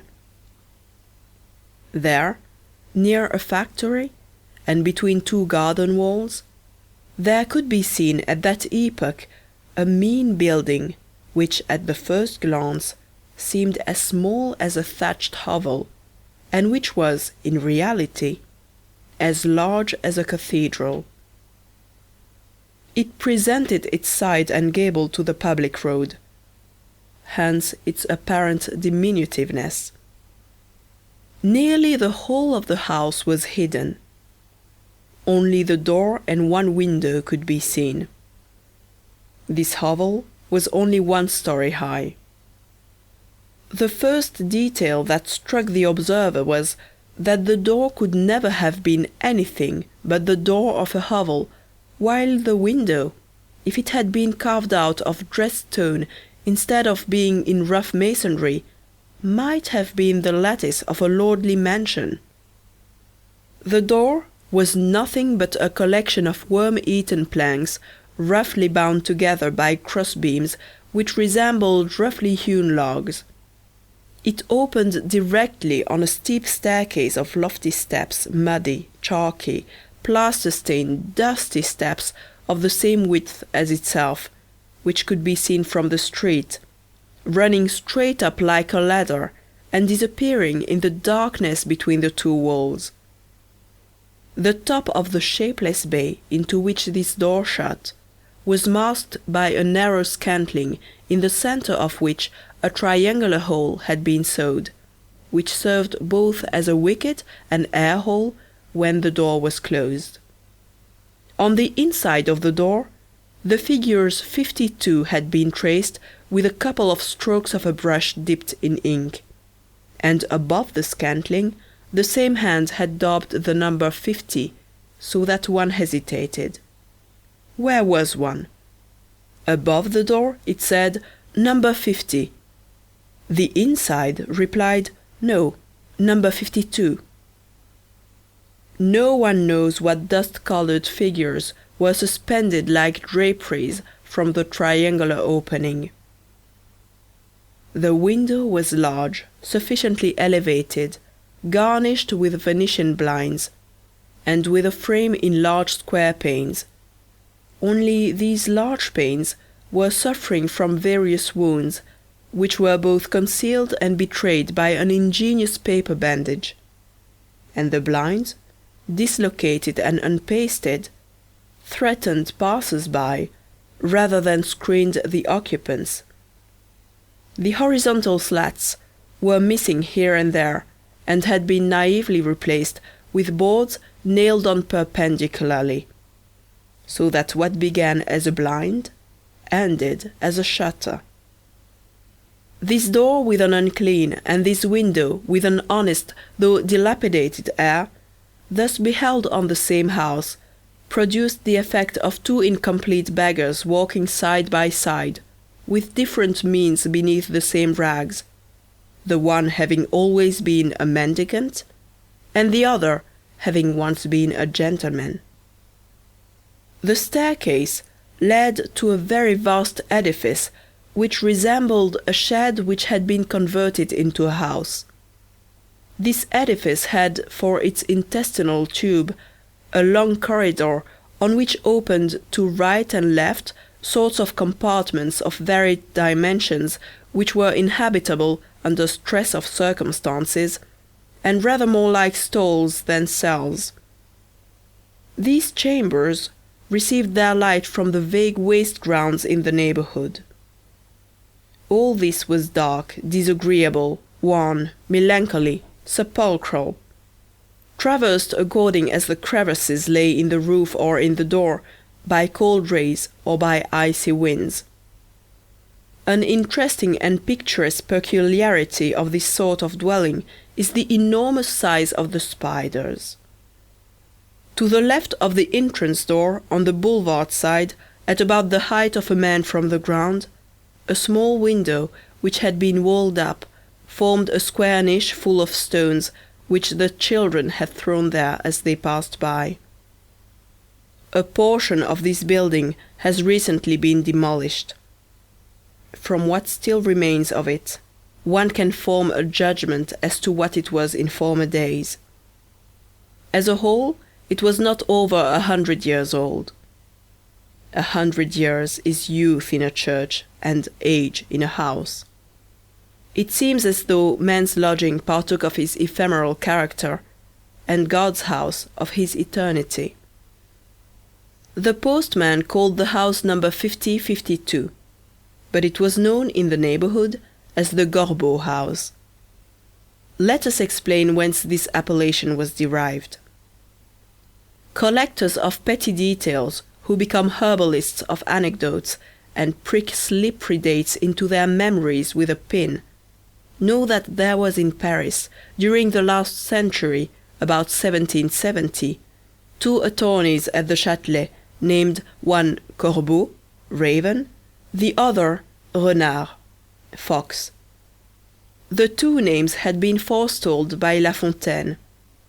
The opportunity was too fine for the lawyers. They made the most of it. A parody was immediately put in circulation in the galleries of the courthouse, in verses that limped a little. Maître Gorbeau, sur un dossier perché, tenait dans son bec une saisie exécutoire. Maître Renard, par l'odeur alléchée, lui fit à peu près cette histoire. Eh, bonjour, etc. The 2 honest practitioners, embarrassed by the jests, and finding the bearing of their heads interfered with by the shouts of laughter which followed them, resolved to get rid of their names, and hit upon the expedient of applying to the king. Their petition was presented to Louis XV on the same day when the papal nuncio on the one hand, and the Cardinal de la Roche-Aymon on the other, both devoutly kneeling, were each engaged in putting on in his Majesty's presence a slipper on the bare feet of Madame du Barry, who had just got out of bed. The king, who was laughing, continued to laugh, passed gaily from the 2 bishops to the 2 lawyers, and bestowed on these limbs of the law their former names, or nearly so. By the king's command, Maître Gorbeau was permitted to add a tail to his initial letter and to call himself Gorbeau. Maître Renard was less lucky. All he obtained was leave to place a P in front of his R and to call himself Prenard, so that the second name bore almost as much resemblance as the first. Now, according to local tradition, this Maître Gorbeau had been the proprietor of the building numbered 5052 on the Boulevard de l'Hôpital. He was even the author of the monumental window. Hence the edifice bore the name of the Gorbeau house. Opposite this house, among the trees of the boulevard, rose a great elm which was 3/4 dead. Almost directly facing it opens the Rue de la Barrière des Gobelins, a street then without houses, unpaved, planted with unhealthy trees, which was green or muddy according to the season, and which ended squarely in the exterior wall of Paris. An odour of copperas issued in puffs from the roofs of the neighbouring factory. The barrier was close at hand. In 1823, the city wall was still in existence. This barrier itself evoked gloomy fancies in the mind. It was the road to Bicêtre. It was through it that, under the Empire and the Restoration, prisoners condemned to death re-entered Paris on the day of their execution. It was there that, about 1829, was committed that mysterious assassination, called the assassination of the Fontainebleau barrier, whose authors justice was never able to discover. A melancholy problem which has never been elucidated, a frightful enigma which has never been unriddled. Take a few steps and you come upon that fatal Rue Croulebarbe, where Ulbach stabbed the goat girl of Ivry to the sound of thunder, as in the melodramas.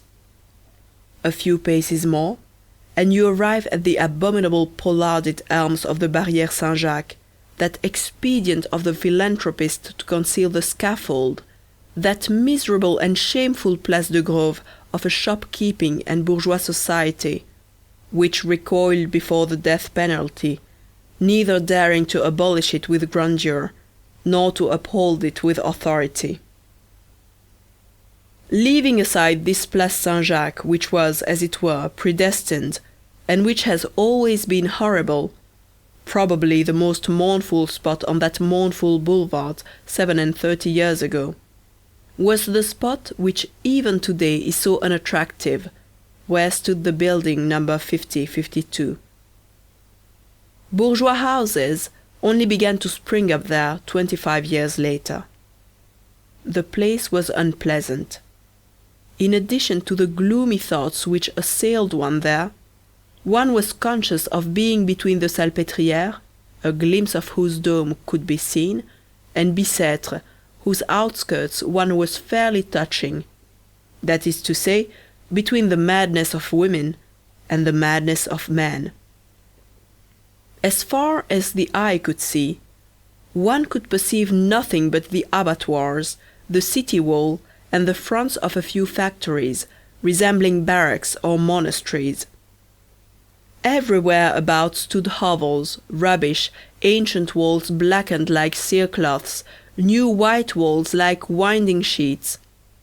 Everywhere parallel rows of trees, buildings erected on a line, flat constructions, long, cold rows, and the melancholy sadness of right angles.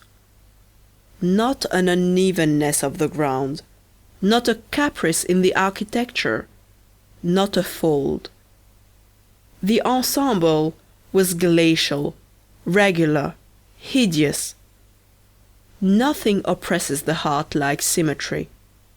It is because symmetry is ennui, and ennui is at the very foundation of grief.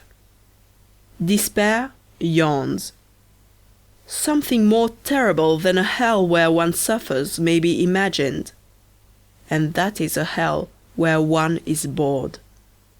If such a hell existed, that bit of the Boulevard de l'Hôpital might have formed the entrance to it. Nevertheless, at nightfall, at the moment when the daylight is vanishing, especially in winter, at the hour when the twilight breeze tears from the elms their last russet leaves, when the darkness is deep and starless, or when the moon and the wind are making openings in the clouds and losing themselves in the shadows, this boulevard suddenly becomes frightful. The black lines sink inwards and are lost in the shades like morsels of the infinite.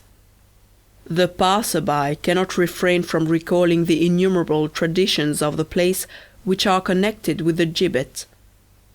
The solitude of this spot, where so many crimes have been committed, had something terrible about it. One almost had a presentiment of meeting with traps in that darkness. All the confused forms of the darkness seemed suspicious, and the long, hollow square, of which one caught a glimpse between each tree, seemed graves. By day it was ugly. In the evening, melancholy. By night it was sinister. In summer, at twilight, one saw here and there a few old women seated at the foot of the elm, on benches mouldy with rain. These good old women were fond of begging. However, this quarter, which had a superannuated rather than an antique air, was standing even then to transformation. Even at that time, anyone who was desirous of seeing it had to make haste. Each day some detail of the whole effect was disappearing. For the last 20 years, the station of the Orleans railway has stood beside the old faubourg and distracted it as it does today. Wherever it is placed on the borders of a capital, a railway station is the death of a suburb and the birth of a city.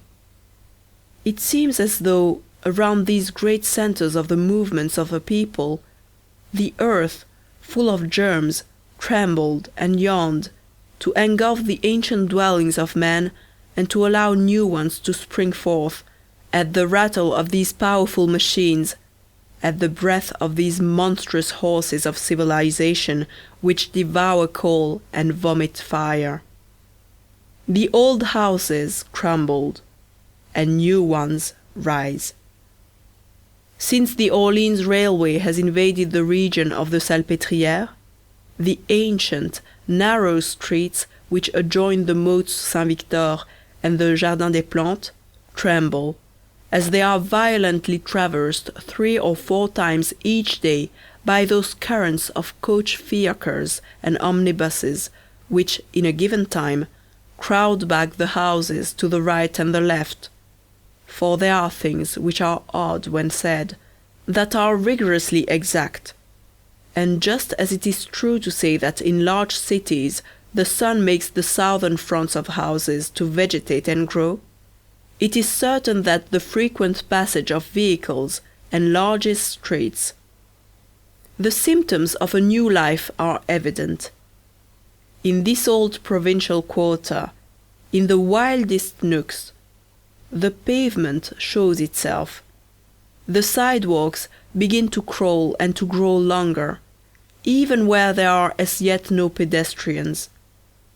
One morning, a memorable morning in July 1845, black pots of bitumen were seen smoking there.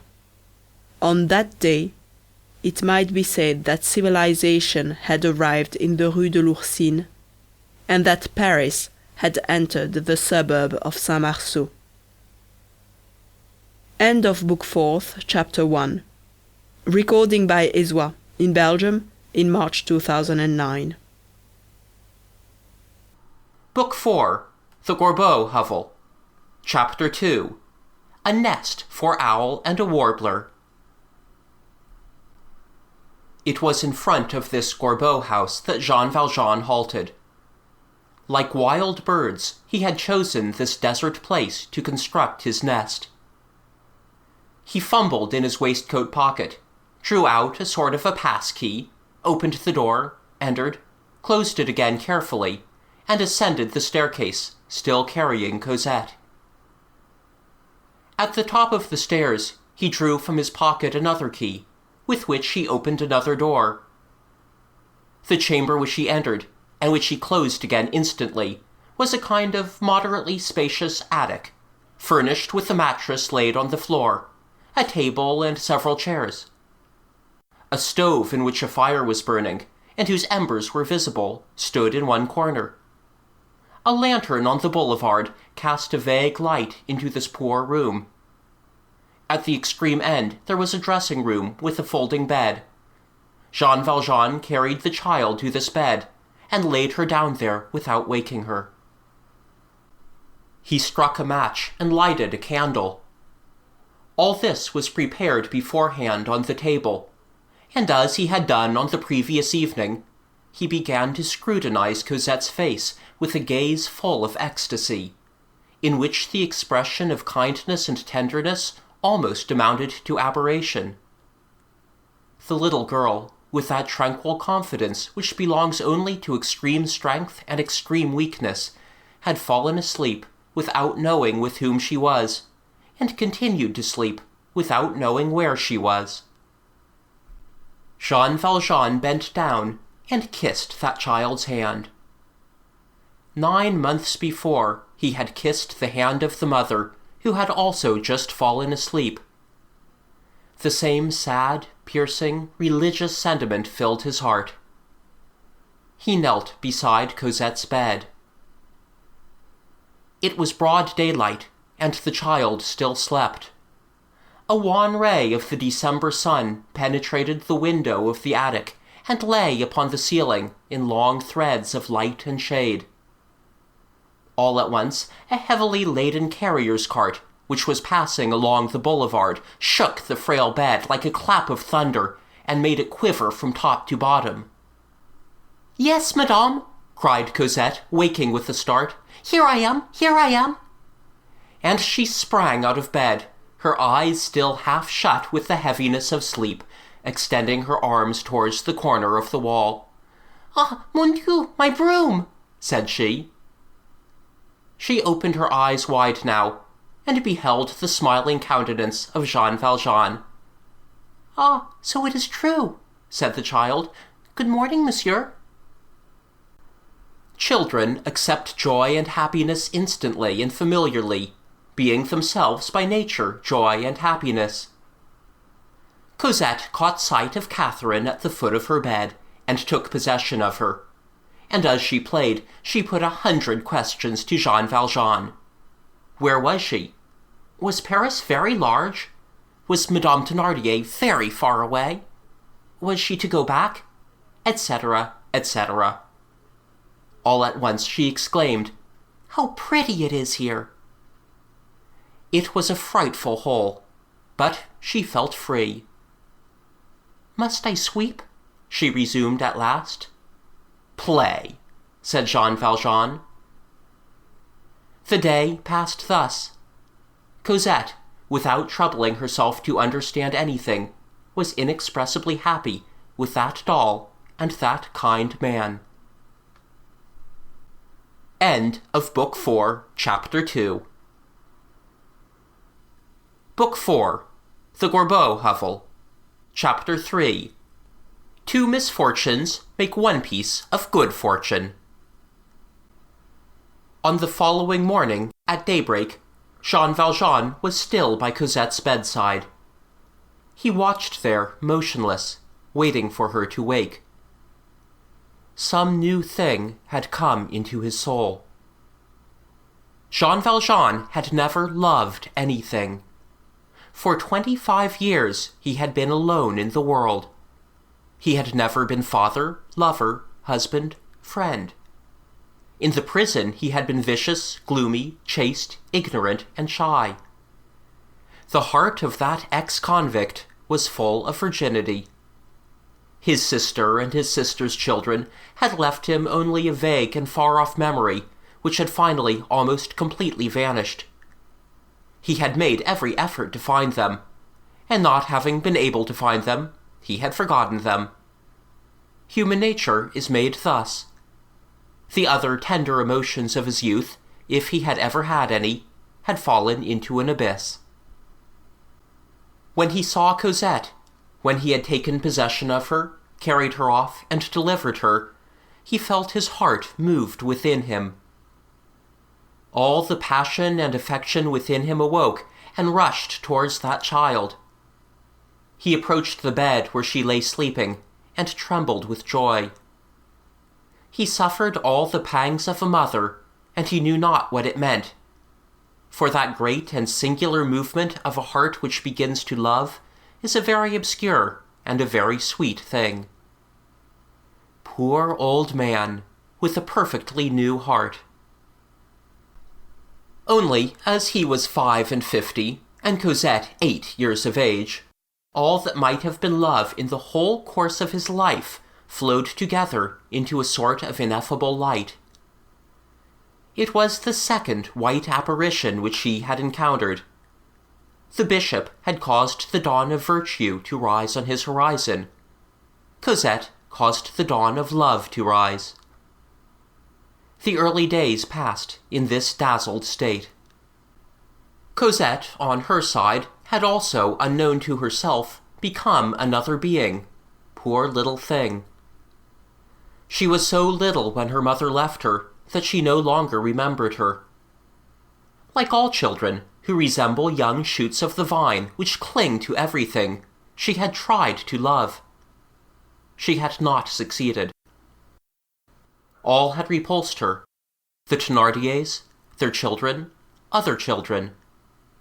She had loved the dog, and he had died, after which nothing and nobody would have anything to do with her. It is a sad thing to say, and we have already intimated it, that at 8 years of age, her heart was cold. It was not her fault. It was not the faculty of loving that she lacked. Alas, it was the possibility.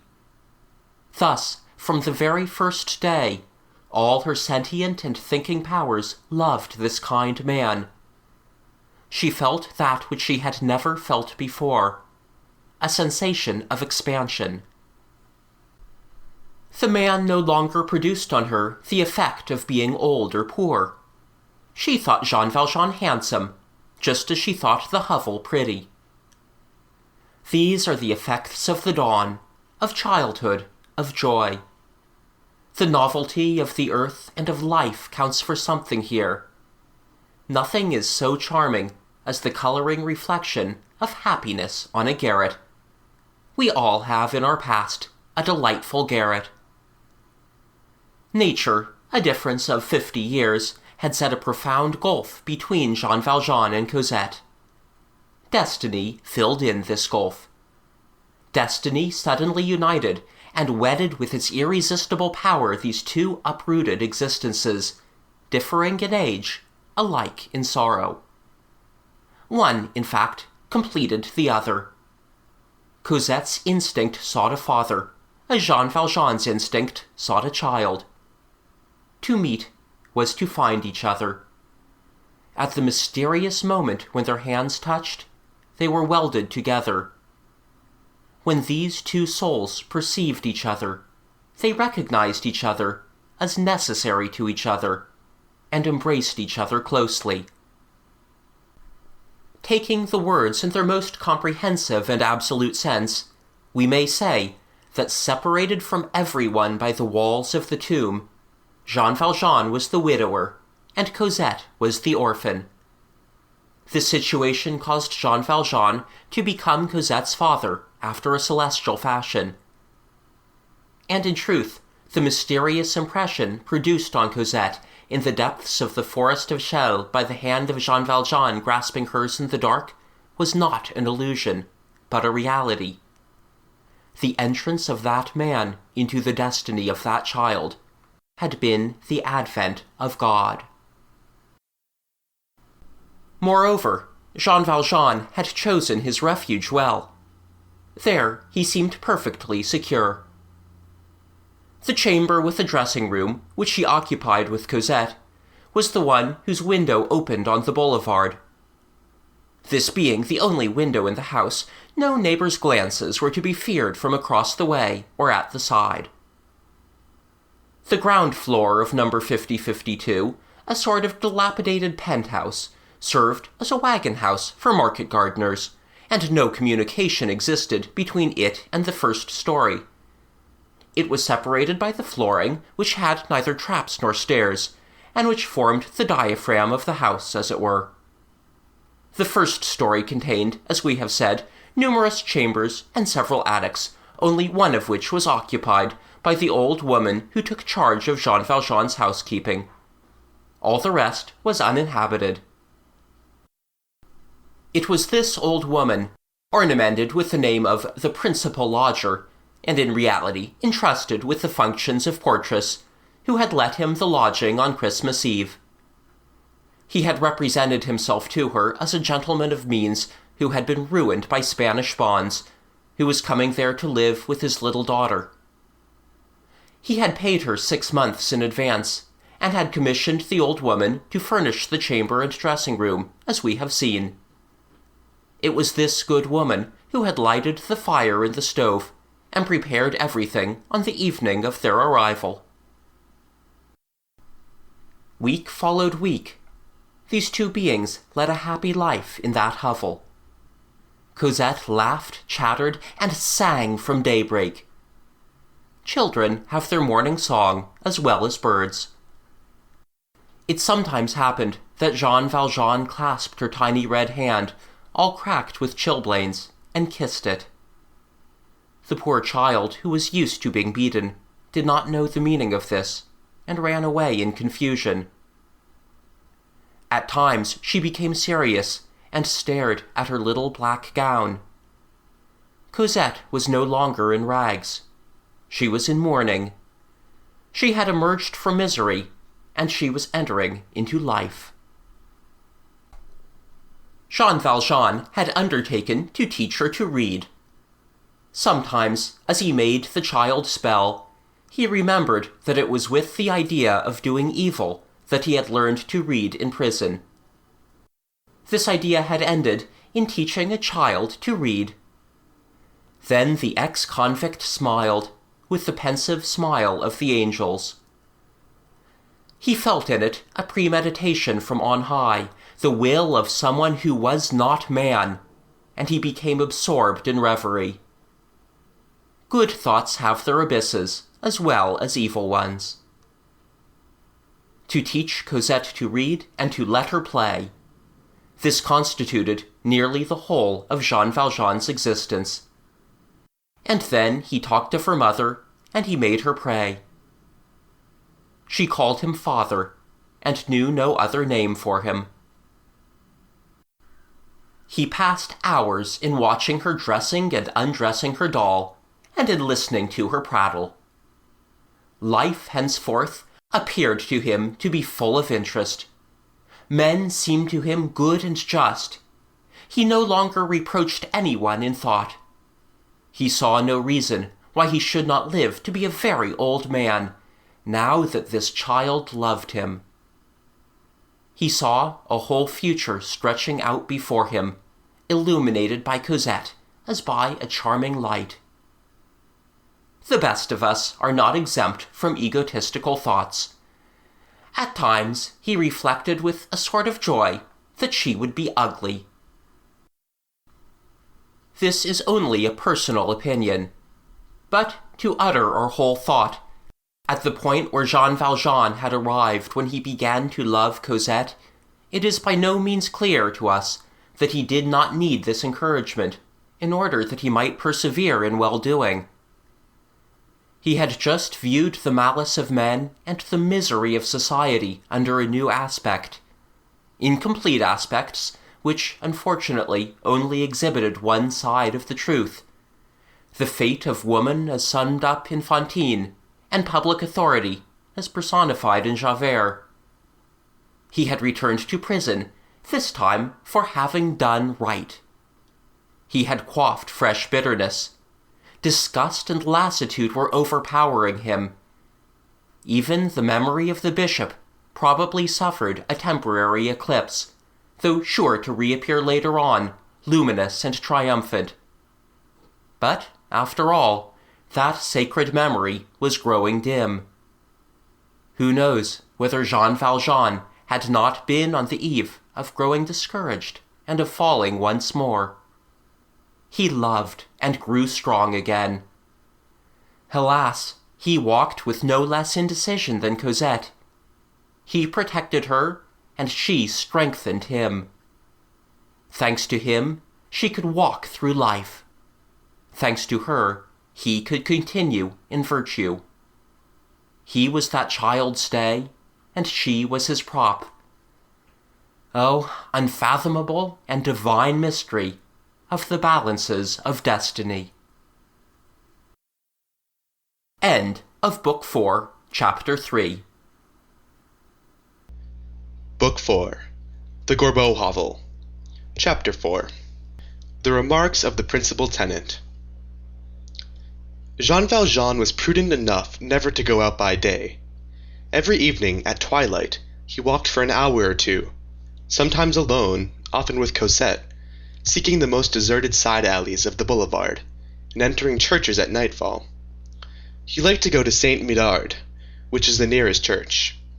When he did not take Cosette with him, she remained with the old woman, but the child's delight was to go out with the good man.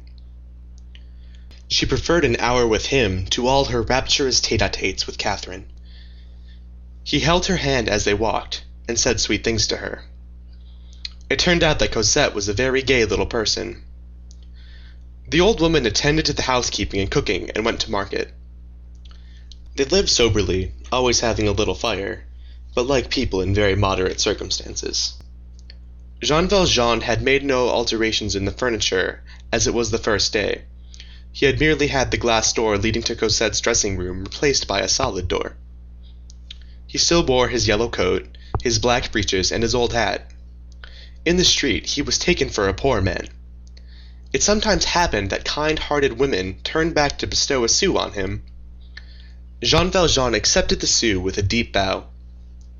It also happened occasionally that he encountered some poor wretch asking alms. Then he looked behind him to make sure that no one was observing him, stealthily approached the unfortunate man, put a piece of money into his hand, often a silver coin, and walked rapidly away. This had its disadvantages. He began to be known in the neighborhood under the name of the beggar who gives alms. The old principal lodger, a cross-looking creature, who was thoroughly permeated, so far as her neighbors were concerned, with the inquisitiveness peculiar to envious persons, scrutinized Jean Valjean a great deal, without his suspecting the fact. She was a little deaf, which rendered her talkative. There remained to her from her past 2 teeth, one above, the other below, which she was continually knocking against each other. She had questioned Cosette, who had not been able to tell her anything, since she knew nothing herself, except that she had come from Montfermeil. One morning the spy saw Jean Valjean with an air which struck the old gossip as peculiar, entering one of the uninhabited compartments of the hovel. She followed him with the step of an old cat, and was able to observe him without being seen, through a crack in the door, which was directly opposite him. Jean Valjean had his back turned towards this door, by way of greater security, no doubt. The old woman saw him fumble in his pocket and draw thence a case, scissors, and thread. Then he began to rip the lining of one of the skirts of his coat, and from the opening he took a bit of yellowish paper, which he unfolded. The old woman recognized with terror the fact that it was a bank bill for 1,000 francs. It was the second or third only that she had seen in the course of her existence. She fled in alarm. A moment later, Jean Valjean accosted her, and asked her to go and get this 1,000-franc bill changed for him, adding that it was his quarterly income, which he had received the day before. Where? Thought the old woman. He did not go out until 6 o'clock in the evening, and the government bank certainly is not open at that hour. The old woman went to get the bill changed, and mentioned her surmises. That 1,000-franc note, commented on and multiplied, produced a vast amount of terrified discussion among the gossips of the Rue des Vie Saint-Marcel. A few days later, it chanced that Jean Valjean was sawing some wood in his shirt-sleeves in the corridor. The old woman was in the chamber, putting things in order. She was alone. Cosette was occupied in admiring the wood as it was sawed. The old woman caught sight of the coat hanging on a nail, and examined it. The lining had been sewed up again. The good woman felt of it carefully, and thought she observed in the skirts and revers thicknesses of paper, More 1,000-franc bank bills, no doubt. She also noticed that there were all sorts of things in the pockets, not only the needles, thread, and scissors which she had seen, but a big pocketbook, a very large knife, and, a suspicious circumstance, several wigs of various colors. Each pocket of his coat had the air of being in a manner provided against unexpected accidents. Thus the inhabitants of the house reached the last days of winter. End of Book 4, Chapter 4. Book 4. The Gorbeau Hovel. Chapter 5. A 5-franc piece falls on the ground and produces a tumult. Near St. Médard's church there was a poor man who was in the habit of crouching on the brink of a public well which had been condemned, and on whom Jean Valjean was fond of bestowing charity. He never passed this man without giving him a few sous. Sometimes he spoke to him. Those who envied this mendicant said that he belonged to the police. He was an ex-beadle of 75, who was constantly mumbling his prayers. One evening, as Jean Valjean was passing by, when he had not Cosette with him, he saw the beggar in his usual place, beneath the lantern which had just been lighted. The man seemed engaged in prayer, according to his custom, and was much bent over. Jean Valjean stepped up to him, and placed his customary alms in his hand. The mendicant raised his eyes suddenly, stared intently at Jean Valjean, then dropped his head quickly. This movement was like a flash of lightning. Jean Valjean was seized with a shudder. It seemed to him that he had just caught sight, by the light of the street lantern, not of the placid and beaming visage of the old beadle, but of a well-known and startling face. He experienced the same impression that one would have on finding oneself, all of a sudden, face to face in the dark with a tiger. He recoiled, terrified, petrified, daring neither to breathe, to speak, to remain, nor to flee, staring at the beggar who had dropped his head, which was enveloped in a rag, and no longer appeared to know that he was there. At this strange moment, an instinct, possibly the mysterious instinct of self-preservation, restrained Jean Valjean from uttering a word. The beggar had the same figure, the same rags, the same appearance as he had every day. "Bah," said Jean Valjean, "I am mad, I am dreaming, impossible," and he returned profoundly troubled. He hardly dared to confess even to himself that the face which he thought he had seen was the face of Javert. That night, on thinking the matter over, he regretted not having questioned the man, in order to force him to raise his head a second time. On the following day, at nightfall, he went back. The beggar was at his post. "Good day, my good man," said Jean Valjean, resolutely handing him a sou. The beggar raised his head and replied in a whining voice, "Thanks, my good sir."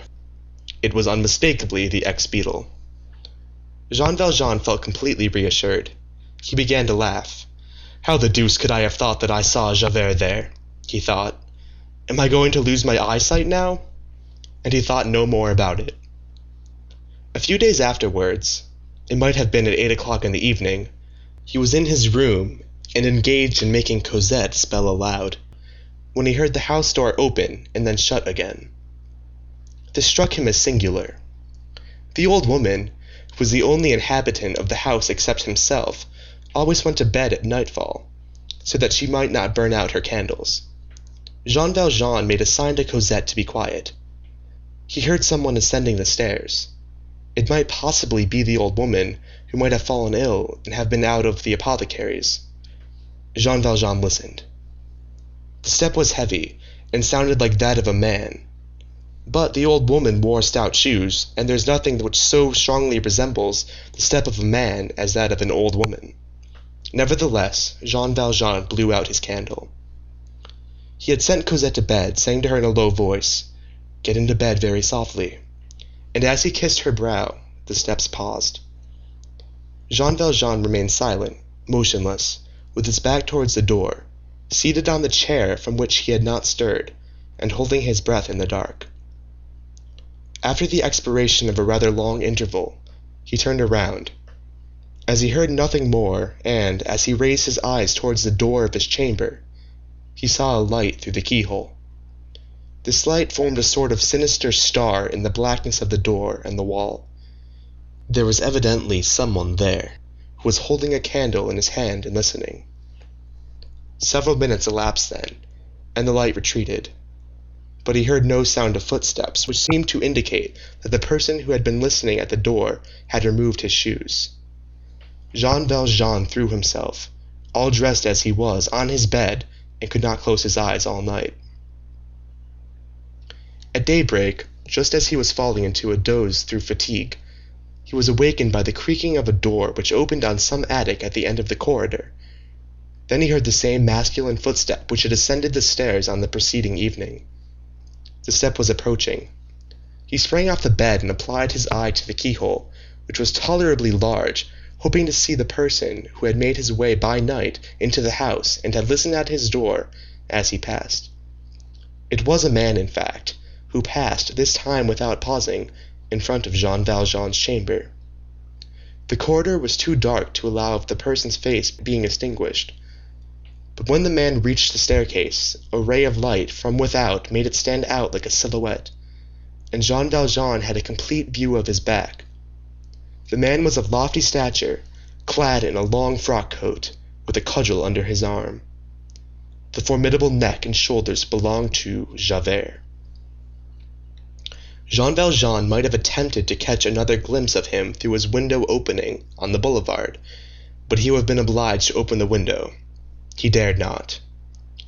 It was evident that this man had entered with a key, and like himself. Who had given him that key? What was the meaning of this? When the old woman came to do the work at 7 o'clock in the morning, Jean Valjean cast a penetrating glance on her, but he did not question her. The good woman appeared as usual. As she swept up, she remarked to him, "Possibly monsieur may have heard someone come in last night?" At that age, and on that boulevard, 8 o'clock in the evening was the dead of the night. "That is true, by the way," he replied in the most natural tone possible. "Who was it?" "It was a new lodger who had come into the house," said the old woman. "And what was his name?" "I don't know exactly. Dumont or Domon, or some name of that sort." "And who is this Monsieur Dumont?" The old woman gazed at him with her little polecat eyes, and answered, "A gentleman of property, like yourself." Perhaps she had no ulterior meaning. Jean Valjean thought he perceived one. When the old woman had taken her departure, he did up 100 francs, which he had in a cupboard, into a roll, and put it in his pocket. In spite of all the precautions which he took in this operation, so that he might not be heard rattling silver, a 100-sou piece escaped from his hands and rolled noisily on the floor. When darkness came on, he descended and carefully scrutinized both sides of the boulevard. He saw no one. The boulevard appeared to be absolutely deserted. It is true that a person can conceal himself behind trees. He went upstairs again. "Come," he said to Cosette. He took her by the hand, and they both went out. End of Book 4, Chapter 5.